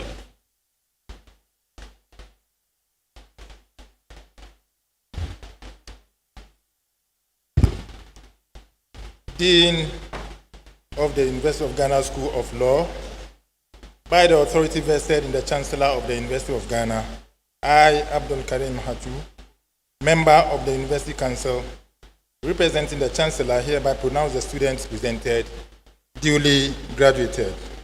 University of Ghana School of Law, Anyoku.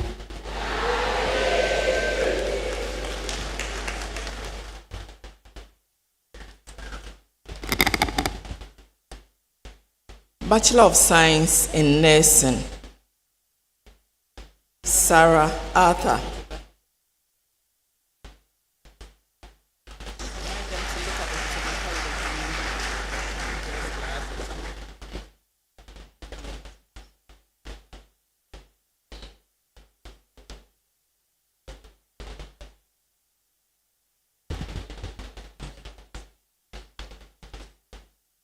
Habib Idrisu.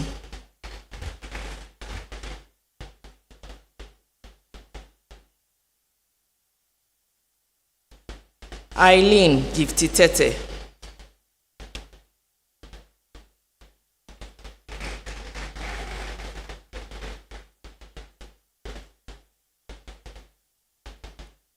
Bachelor of Dental Surgery, Dennis Adi.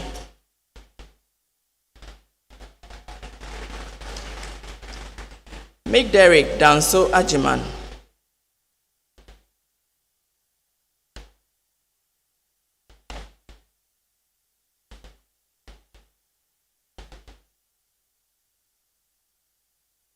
Francis Ampomening.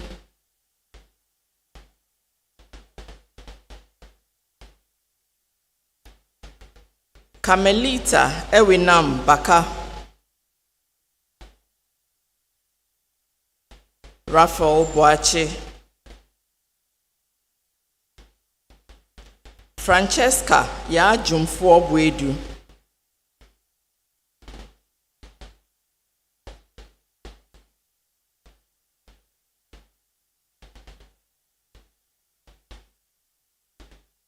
Nanakwa Dadzi Ethel. Ethel Diane Kinney.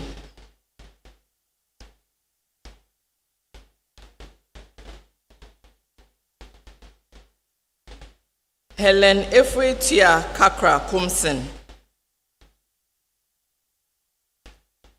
Rebecca Koko Nageti.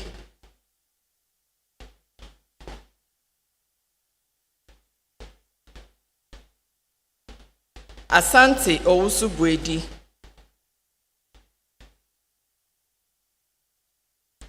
Sewa Efia Sakodie. Samuel Kofi Sapon.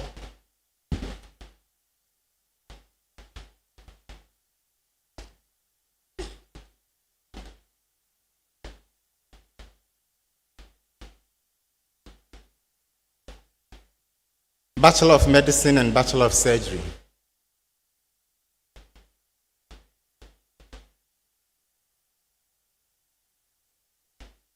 Priscilla Ej Aka.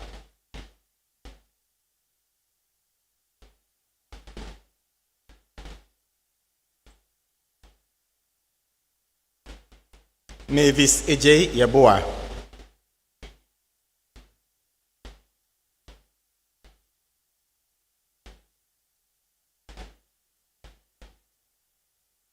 Raymond Ej Adumaku.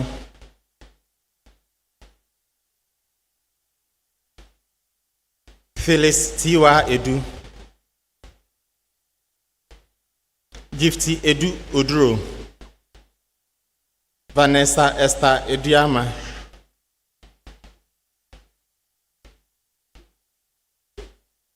Elom Ahaji.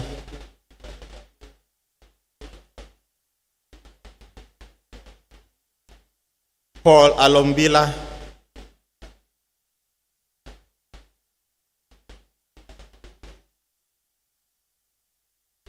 Derek Adolfo Ameyal.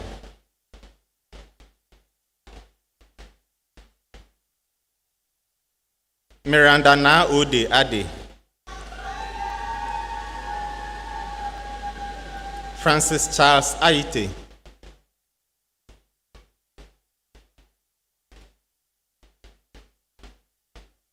Irene Na Kokoi Ayi.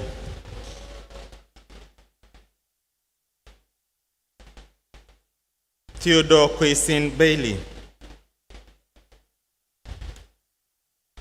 Robert Mwinsombo Banungwiri. Emmanuel Dapa Boatin. Gabriel Amponsan Brobe.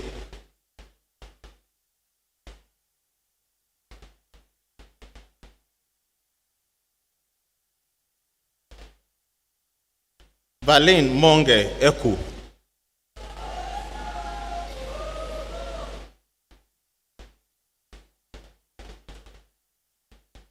Wanda Nutifafa Boji.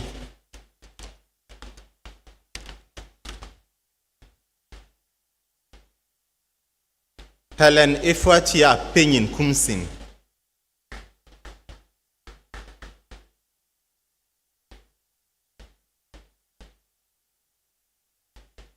Kwesi Jebi Menta Benyin.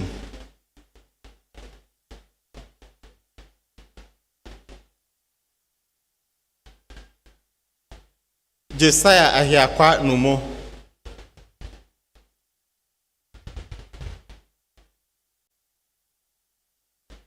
Just Lord Bright Obin.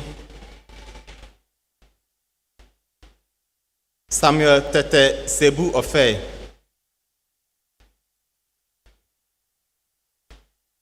Pa Kofi Ado Ofori Ntumi.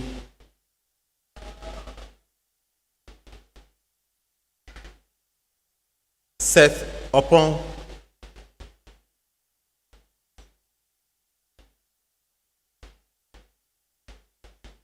Ebenezer Donald Otu. Emmanuel Abba Yomi Oturu.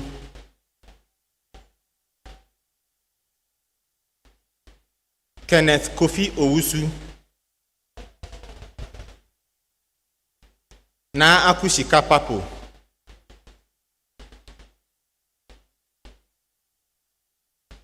And Cynthia Kwashi.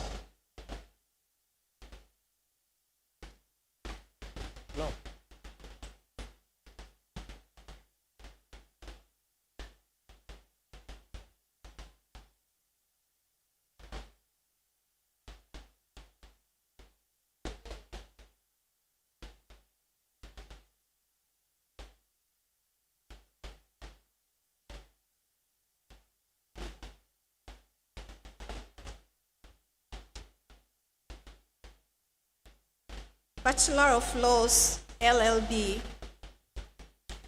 First class honors.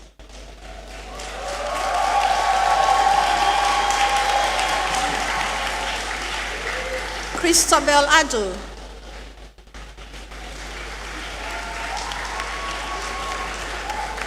Criselda Atampugri Adimazoya.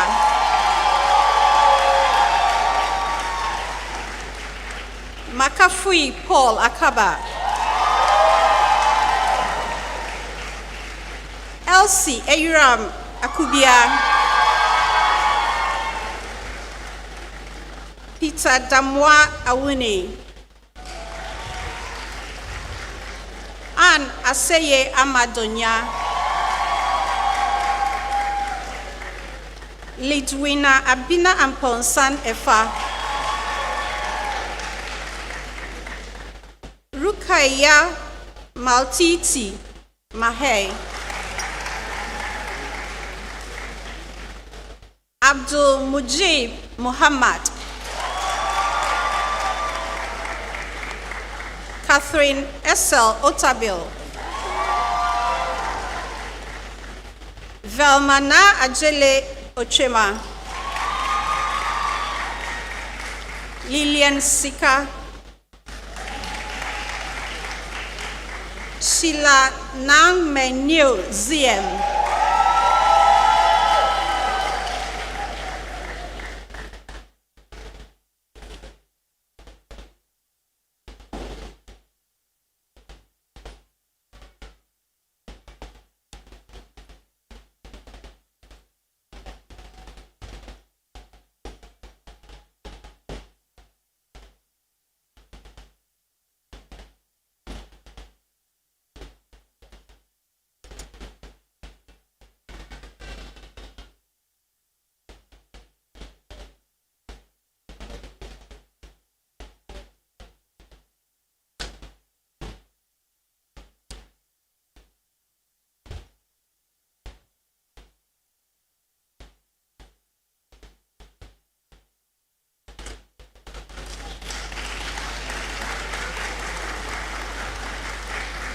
Bachelor of Laws, LLB, second class Hannah, upper division.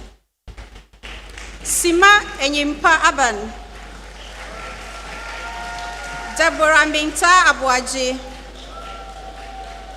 Richard Ayengura Aboden.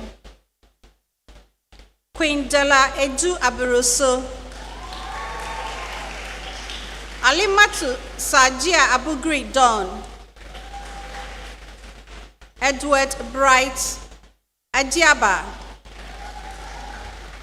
Priska Delali Adika. Christabel Ejay Ampoma. Emanuela Awenpoma Adongo. Richard Malguna Adongo. William Banfo Afo. Agnes Erana Kwansima Afo. Millicent Dufie Afrani. Yolanda Daiki Agovo. Nahum Ejapon. Ernest Akate. Wisdom Zire Akowara. Agnes Ama Akoto. Thomas Clarkson Akurugu. Fadila Tiyumba Al-Hassan. Ivy Amoako. Nana Ama Inshira Ampoma Yebua. Felicity Obiniwa Amponsan. Magdalene Anabila. Stacina Okaile Ankra. Lord Nimante Anan. Christabella Anobil. Olivia Nanefua Ano. Ethel Enam Ansa. Frida Sewa Ansu. Patrick Bentum Eno, Desmond Makafui Apedo, Ephraim Selassie Apemuku, Janine Eresi Apia, Peggy Akasi Amadia Enyima Ama, Abina Ejewa Asamoah, Bright Asante, Gertrude Koko Eshia, Emmanuela Na Ashade Didi Ashley, Jennifer Awinville Atenga, Stephen Della Atu, Husna Atewen Ayariga, Julius Kofi Aivo, Benjamin Bekai, Abigail Bentum, Mabel Yawa Benyaku,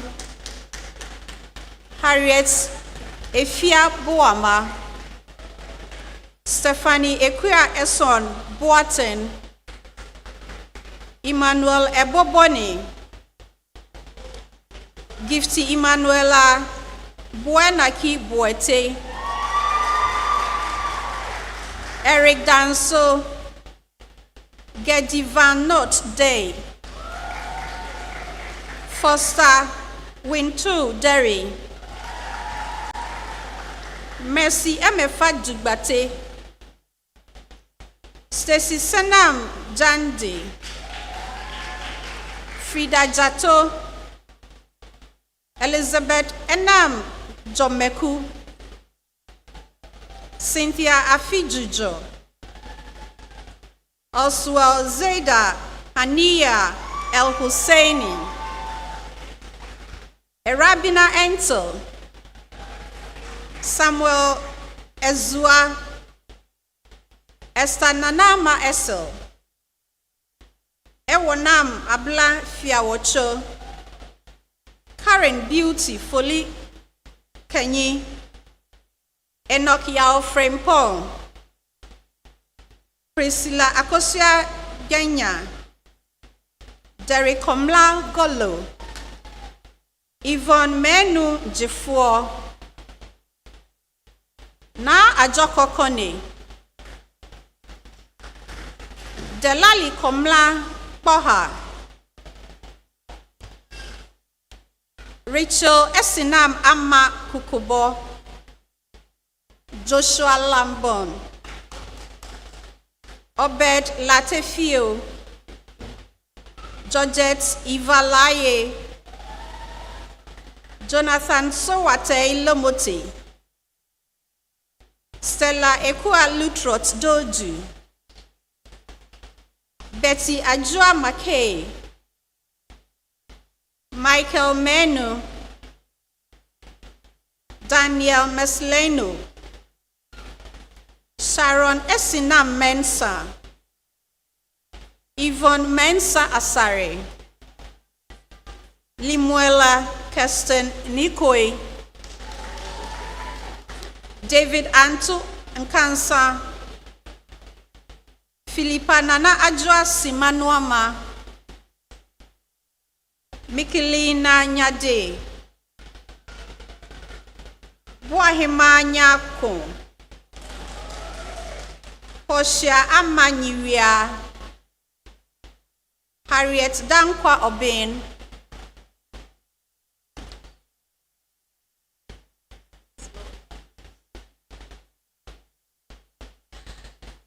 Mama Abina Obimpe,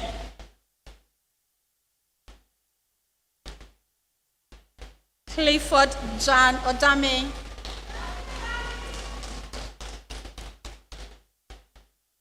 Daniel Oduru, Franklin Kwejo Ofosu, Rachel Constance Omefi, Kwame Opon Yeboah,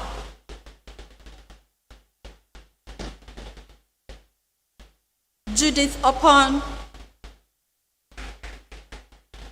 Nana Akosua Poma Opon Benako, Sekinatu Osman, Richmond Adom Oti Brempong, Kingsley Otu Aponsan, Edwin Kwame Owusu, Nana Yao Owusu Ansa, Mabel Yebua Poma,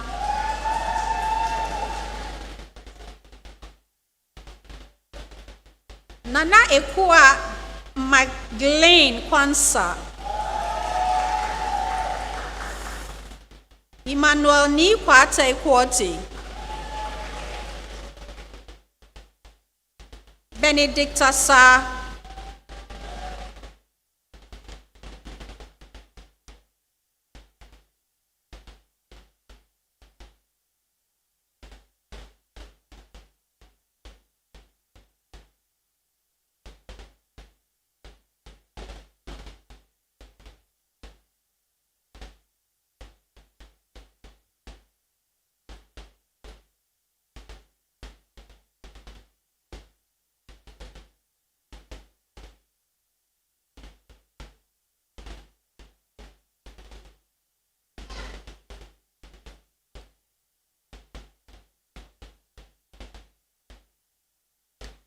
Penyin Safua Akosia Safo Amponsa, Kakra Safua Akosia Safo Amponsa, Joshua Sechi,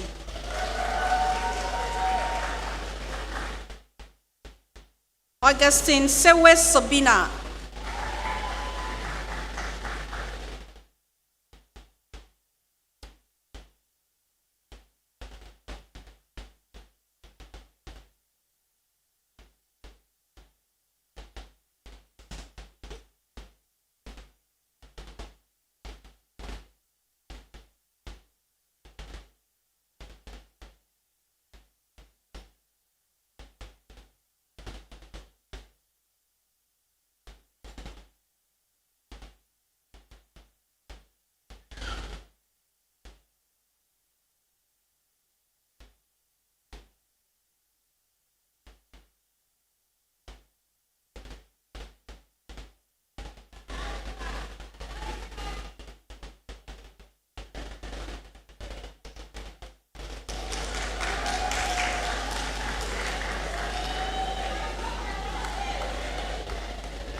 Mabel Ama Pinkra Sowate,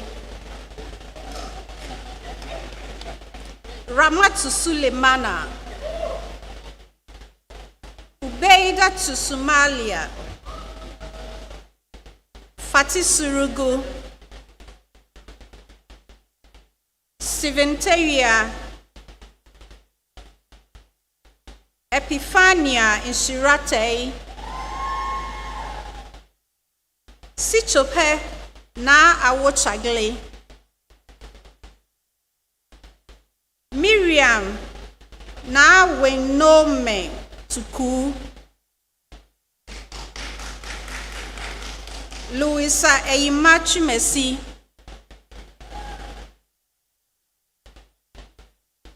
Isaac White,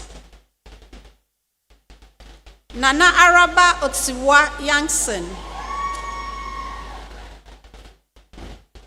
Medok Yebua, Manuela Odeyirenchi,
Bachelor of Laws, LLB, second class honors, lower division.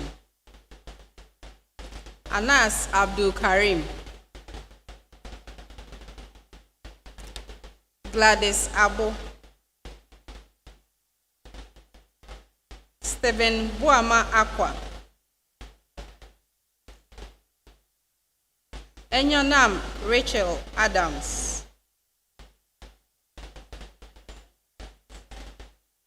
Joan Mawu Menyo Adapo.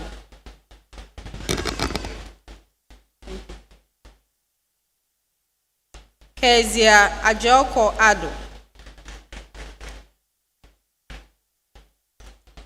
Nana Kweku Ajekum Aduchum. Jimaima Afum.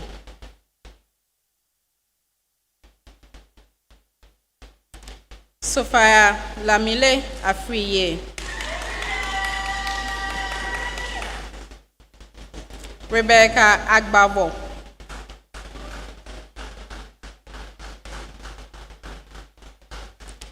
Bright Achu Kofi Agbechiche.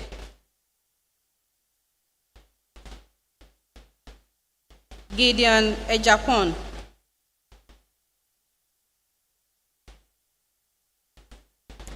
Obrimpon Ajimandia.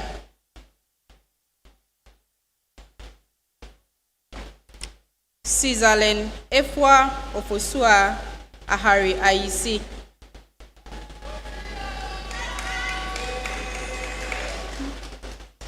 Grace Ejay Amankwa.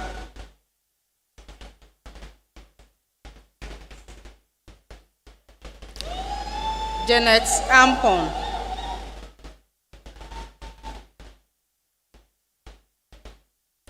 Isaac Anampansa. Sandra Esuman Ankuma.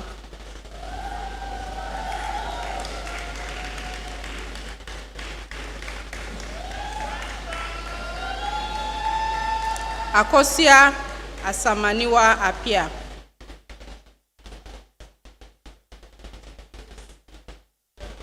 Prince Ofosu Apia. Lois Nanefua Obenewa Benewa Asabre.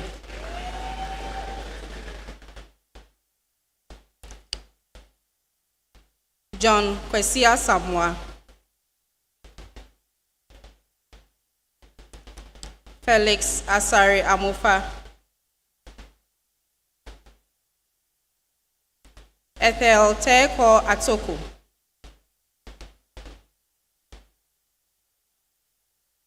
Eunice Nanama Atadankan. Fiami Gabriela Ativo.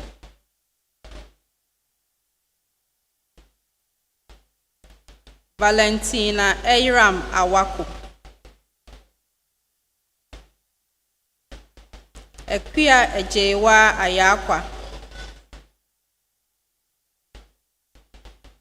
Andrew Aye Adu Jr.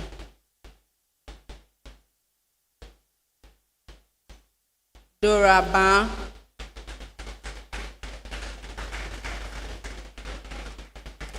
Abigail Na Nekai Badu,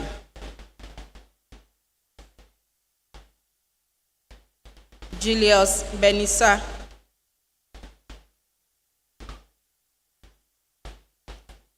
Monica Kwachiwa Benson,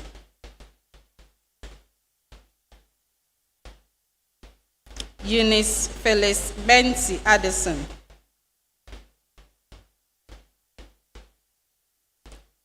Pius Kofi Bentum,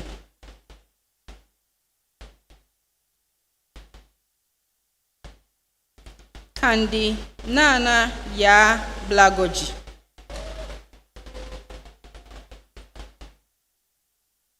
Evans Boa Mensa,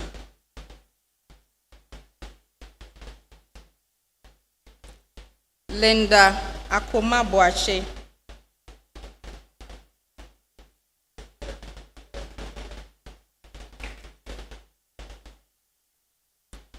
Brittany Essien Boche,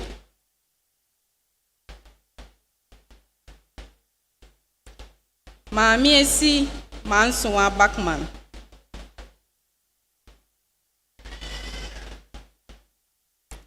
Mawena Abla Kabonu, Joyce Chipote,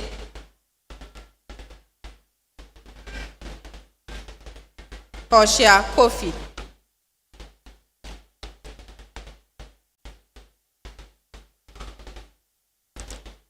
Gillian Kujo,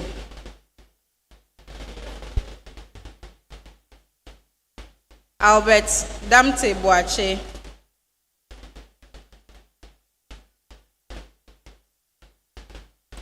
Asare Nana Dapa,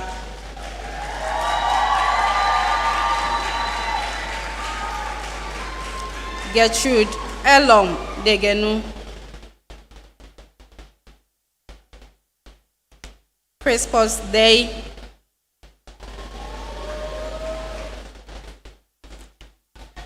Jocelyn Gan,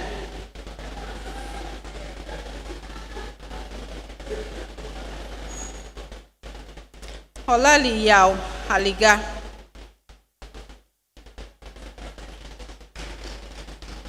Emmanuel Hansen,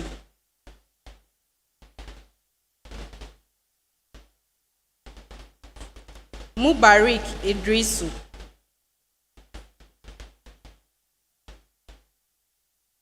Eunice Mbia Tismak, Abdul Aziz Isa, Kyoko Jane Kawagi,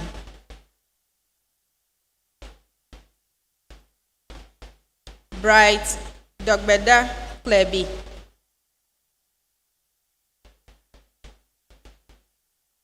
Eva Namka Combat,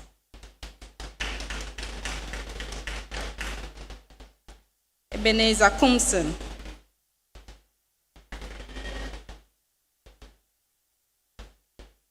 Stella Corley,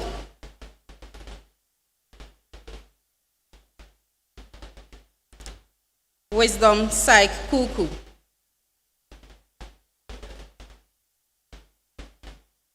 Bright Kumbe,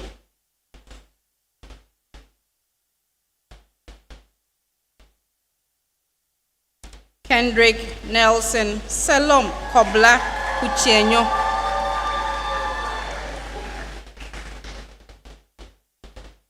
Bernard Ejay Kwanin,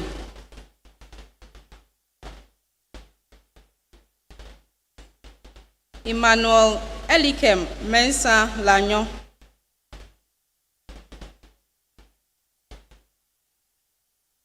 Victoria Sia Leby,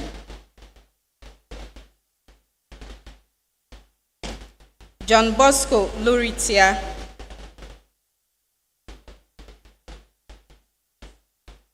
Emilia Akofa Menoko,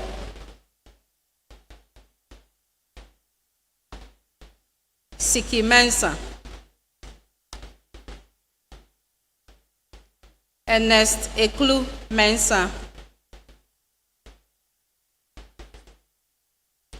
Shayal Abubakar Mohammed,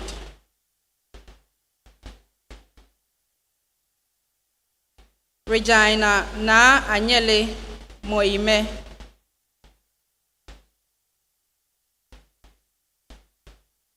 Labaika Ismail Mohammed Awal,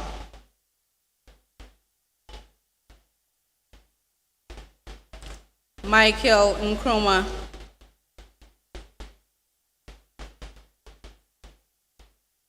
Sophia Mopopo Efwa Nutifafa, Jerry Delali Nyavi,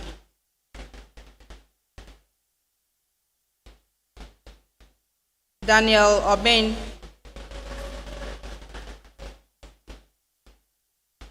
Gadelia Jidudu Ama Obe,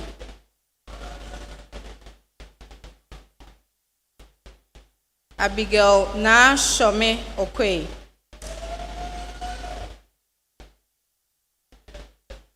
Emmanuela Abna Owusua Ofe,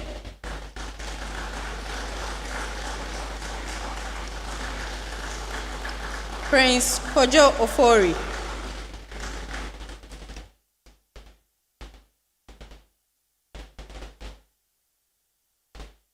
Justice Ekwe Ofori,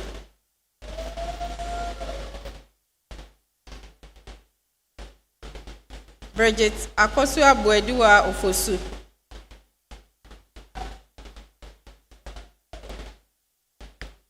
Daniel Ofosu Asamoah,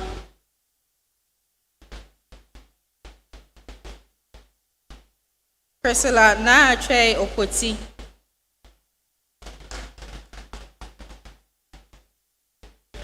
Ruth Oye Okwan, Jennifer Madupe Oladele, Anita Opoku, Erona Efriye Owusu,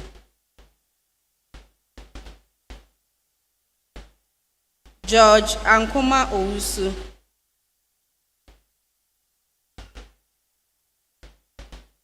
Jessica Owusu Ansa,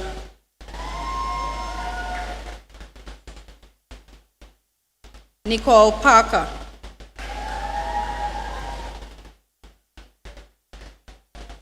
Isaac Ni Okoti Kwashi, Abdulaziz Aliaden Gisaka,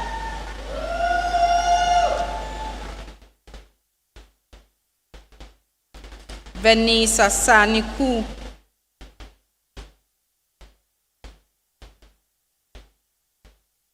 Andrew Ryan Sanun,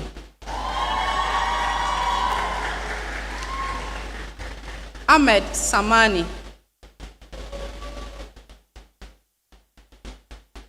Godwin Bifa Sewonu,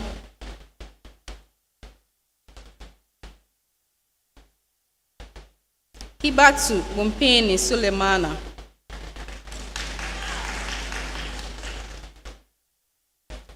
Beryl Renee Nadede Taki,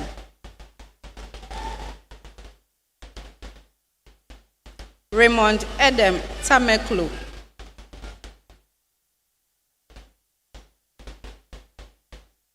Clinton Tano,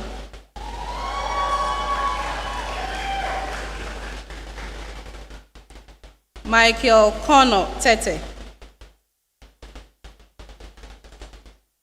Selom Kweku Tete,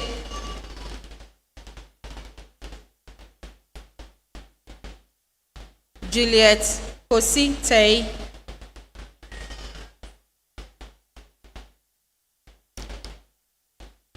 Osei Derek Tieku,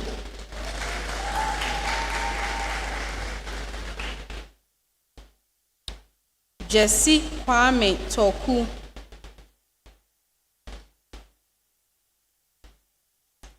Sebastian Domi Chikata,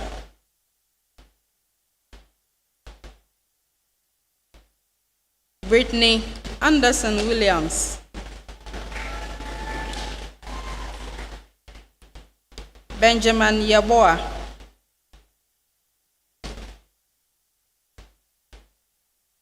Prince Zari.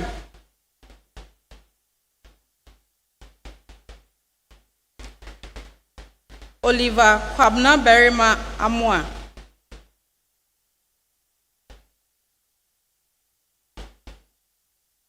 Aaron Opoti Aye.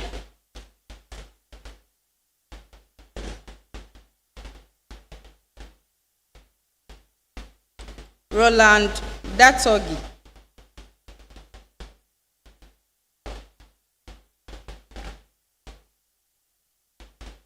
Isaac Money.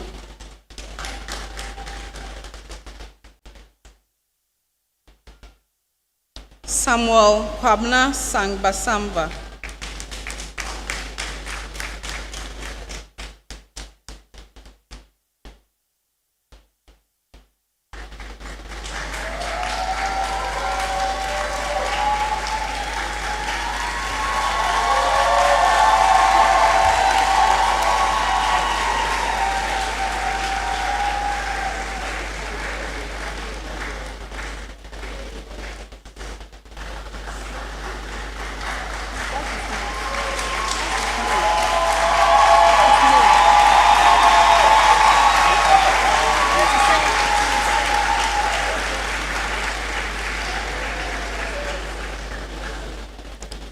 Bachelor of Laws, LLB, third class honors.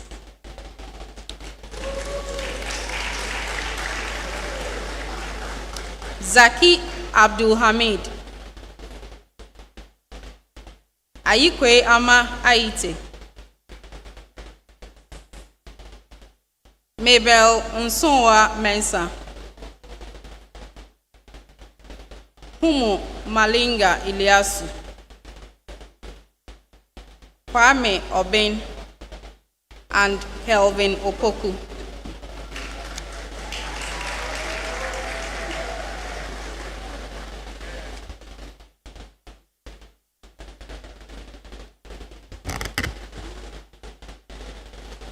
Thank you very much, Deans, University of Ghana School of Law, University of Ghana Medical School, University of Ghana Dental School, and School of Nursing and Midwifery, and our administrators who help with the roll call.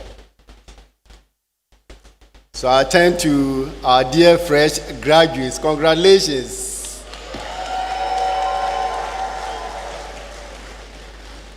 We are indeed very proud of you and the achievements that you have made today. Now that you have your degrees conferred, anytime you have opportunity to wear an academic gown like we are wearing, you know what to do? You turn the tassels here to the left. That's signify that indeed we have arrived, as you say, in our local palace. So can I get all of you to rise and check yourself and check your neighbor that the tassel of the cap is aligned to the left. It's aligned to your left. And then your hoods are properly resting on your backs and not on the right shoulder or on the left shoulder, as I see some of you. Properly align them and put them right at your backs and put the tassel on your left, so that when you leave here and you go out and take pictures, we are really taking memorable pictures, one that will stand the test of time, one that your babies will come and will not laugh at you because they will learn of these tricks. So thank you very much. You may be seated.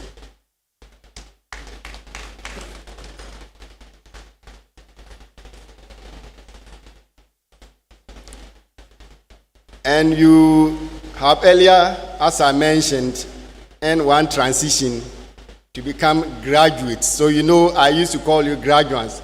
Now you are graduates of University of Ghana. Congratulations once again.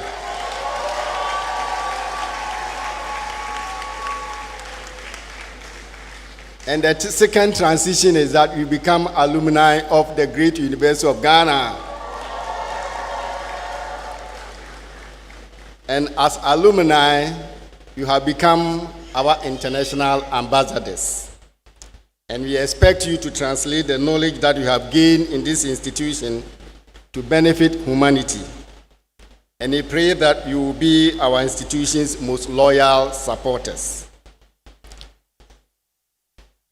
We are getting closer to the end of the program, so very soon I will call on the Chancellor's rep to dissolve congregation, after which the Senior Assistant Registrar for Public Affairs will take over with some announcement. So respectfully, may I now invite the Member of Council representing the Chancellor, Dr. Karim Hachu, to deliver his closing remarks and dissolve congregation. And as I said, after which the Public Affairs rep will take over proceedings. So, Dr. Hachu, please.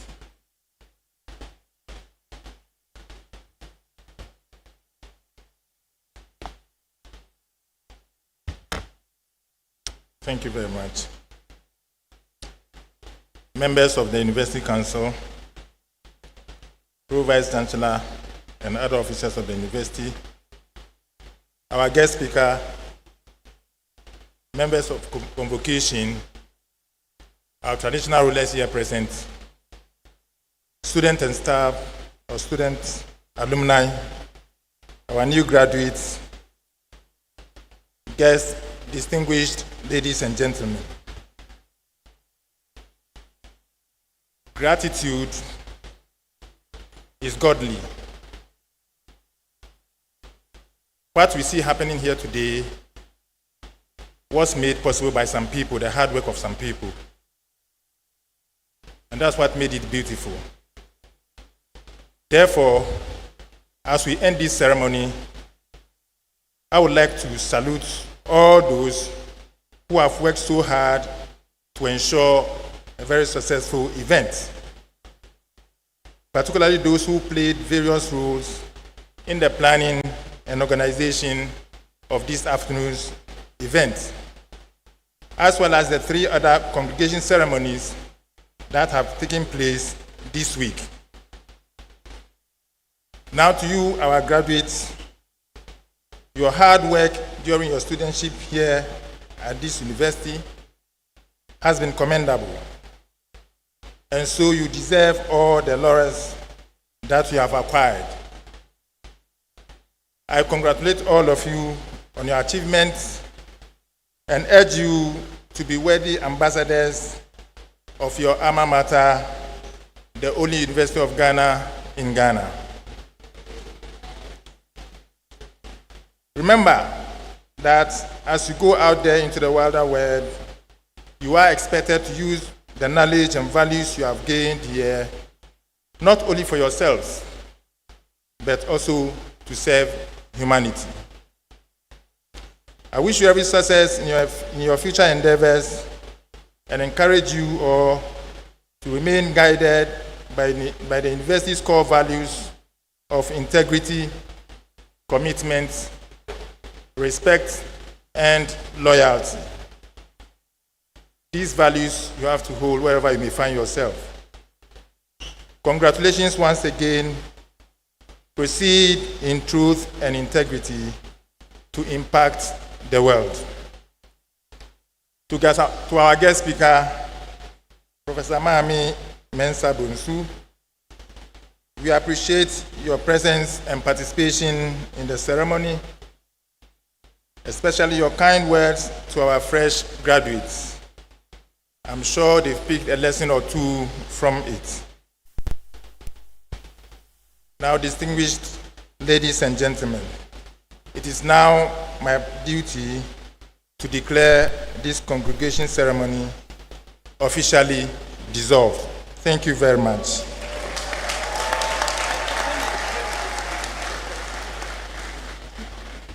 Thank you very much. Another round of applause for Dr. Karim Hachu, Member of Council representing the Chancellor. I would like to continue to congratulate you on your graduation.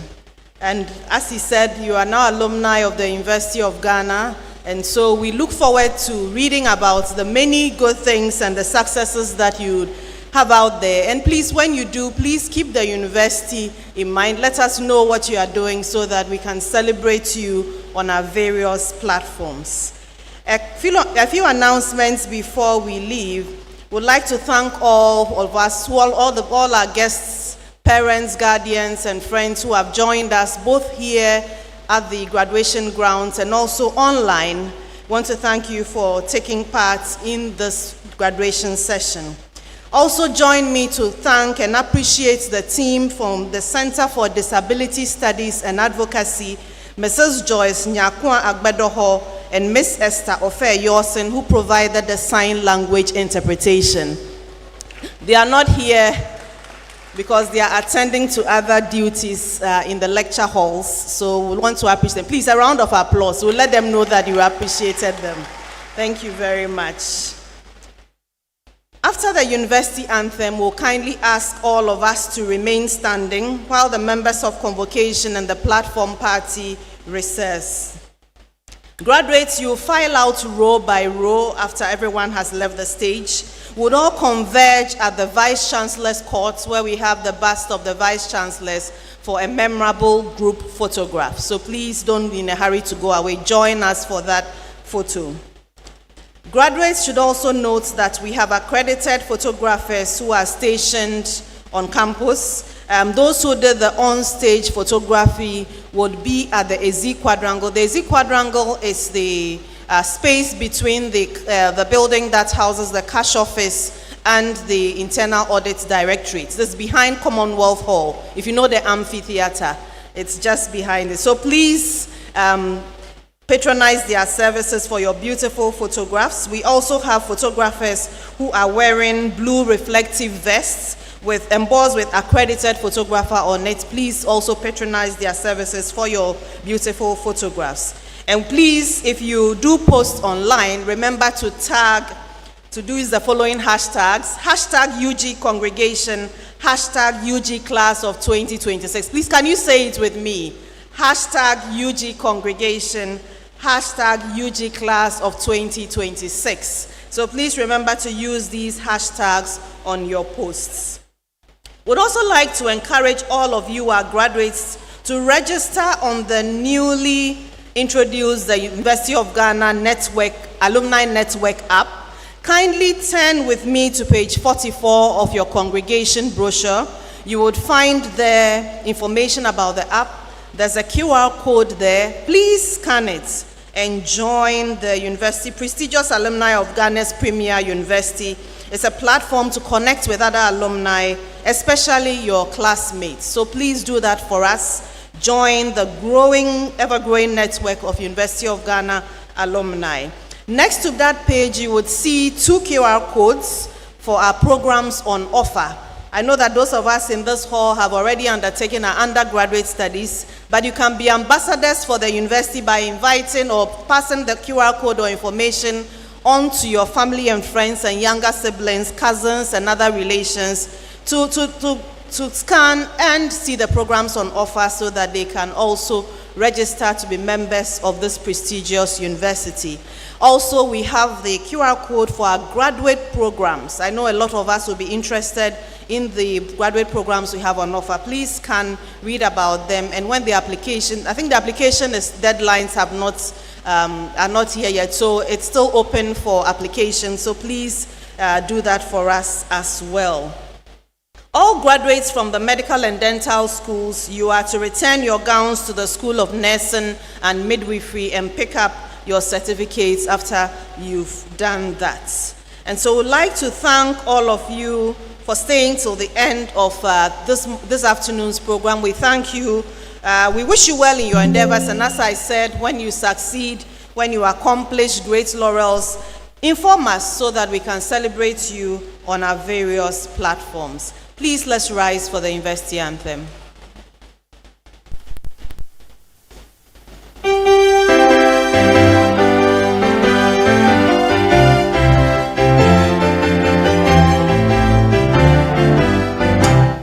University of Ghana,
remain standing. Valedictorian, please step into the aisle.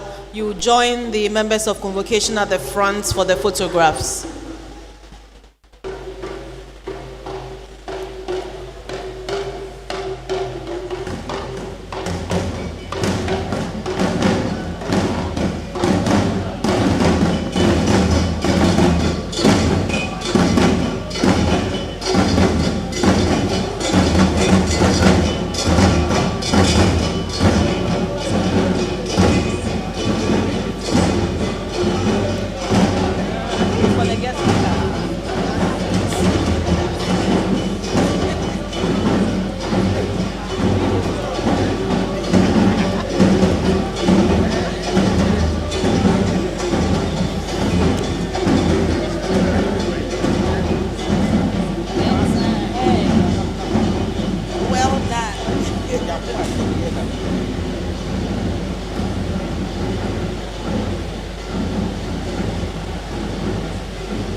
Just one.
Two.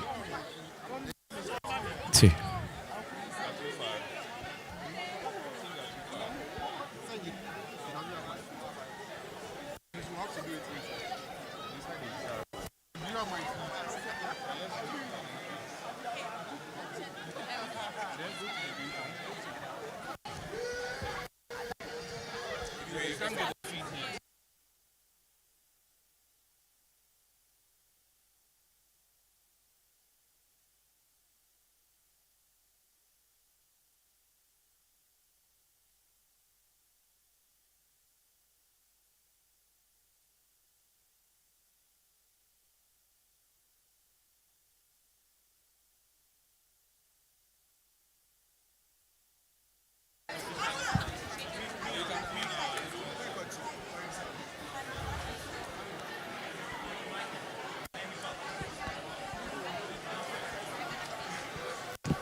Two.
Yes, good afternoon once again, viewers, for yet being with us. We do appreciate your time.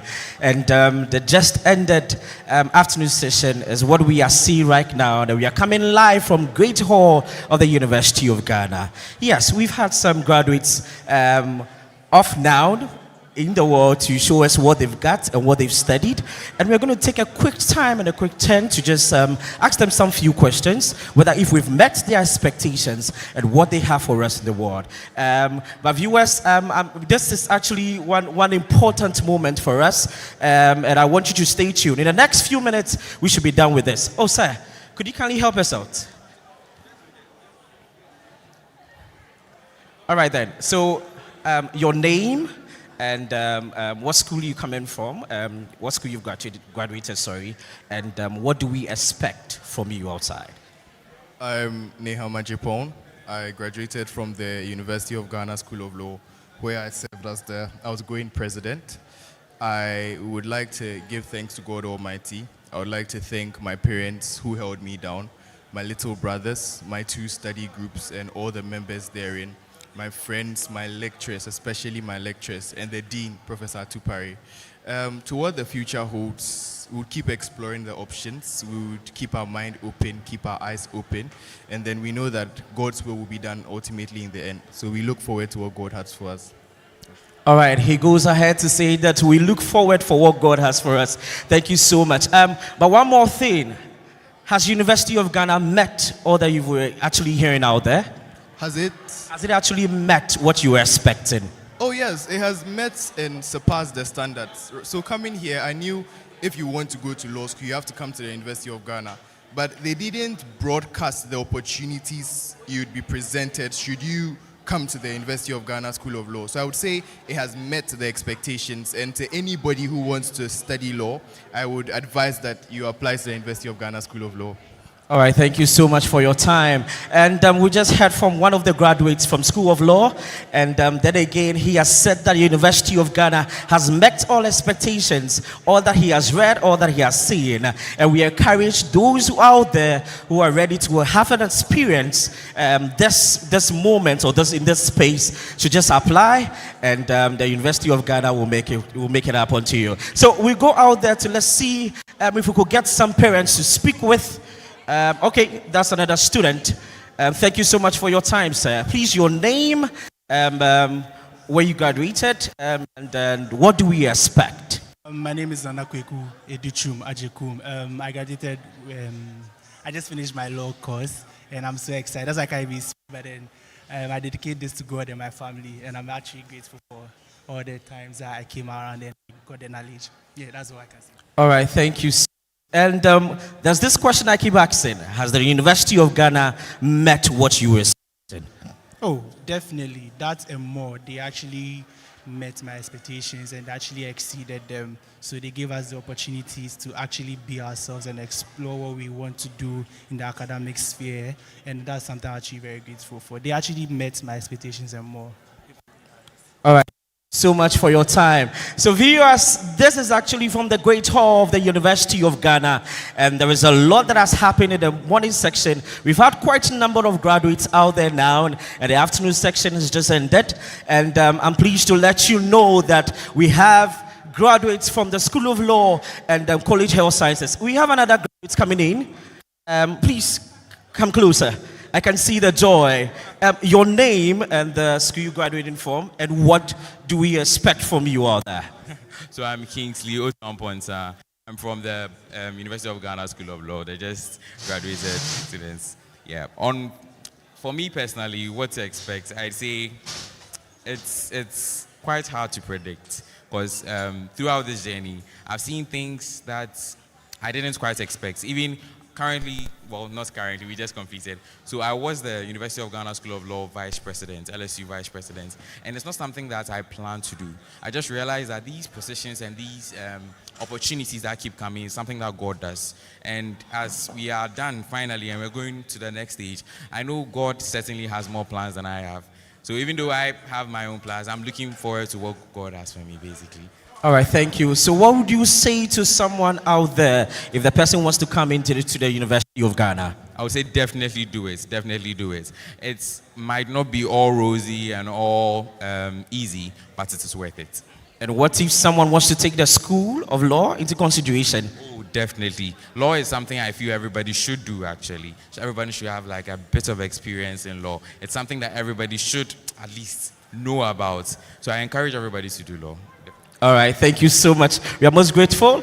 Have fun, and we'll get to see sometime.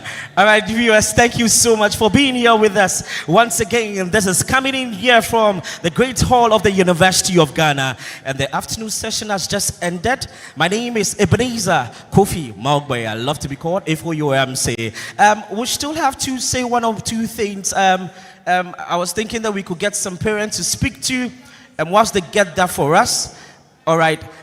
So I'll leave you in the hands of Miss Pamela. Miss Pamela, what do you have to say to us? Well, it's been a good day one. I mean, it's been a wonderful session, listening to the congregational speakers, trying to motivate our graduates who are being unleashed into the world. It was such a beautiful moment. I had goosebumps all over me because, I mean, this has been years of learning, years of dedication, years of resilience, and finally the day they have been waiting for is here, done and dusted. Now the world awaits them. As they have been charged, they should proceed in truth and integrity. And so day one is ended. Therefore, we are looking forward to another amazing session tomorrow. And tomorrow morning, we will be graduating our PhD students as well as some more graduate students in the afternoon session. And so as usual, we are starting at exactly 8:45 a.m. right here at the Great Hall. So nothing changes in terms of venue. We are meeting here. If you are graduating and if you're a parent, we are meeting here. But if you do not have a card, do well to join us on our socials. We are streaming live on YouTube as well as on Facebook. And so, thank you so much for being a part of our July 2026 congregation. For your final words. All right, I have nothing more to say, but just to say congratulations to the graduating students. And viewers, thank you so much. Let's see you tomorrow, same time at 8:45. I'm done. Thank you.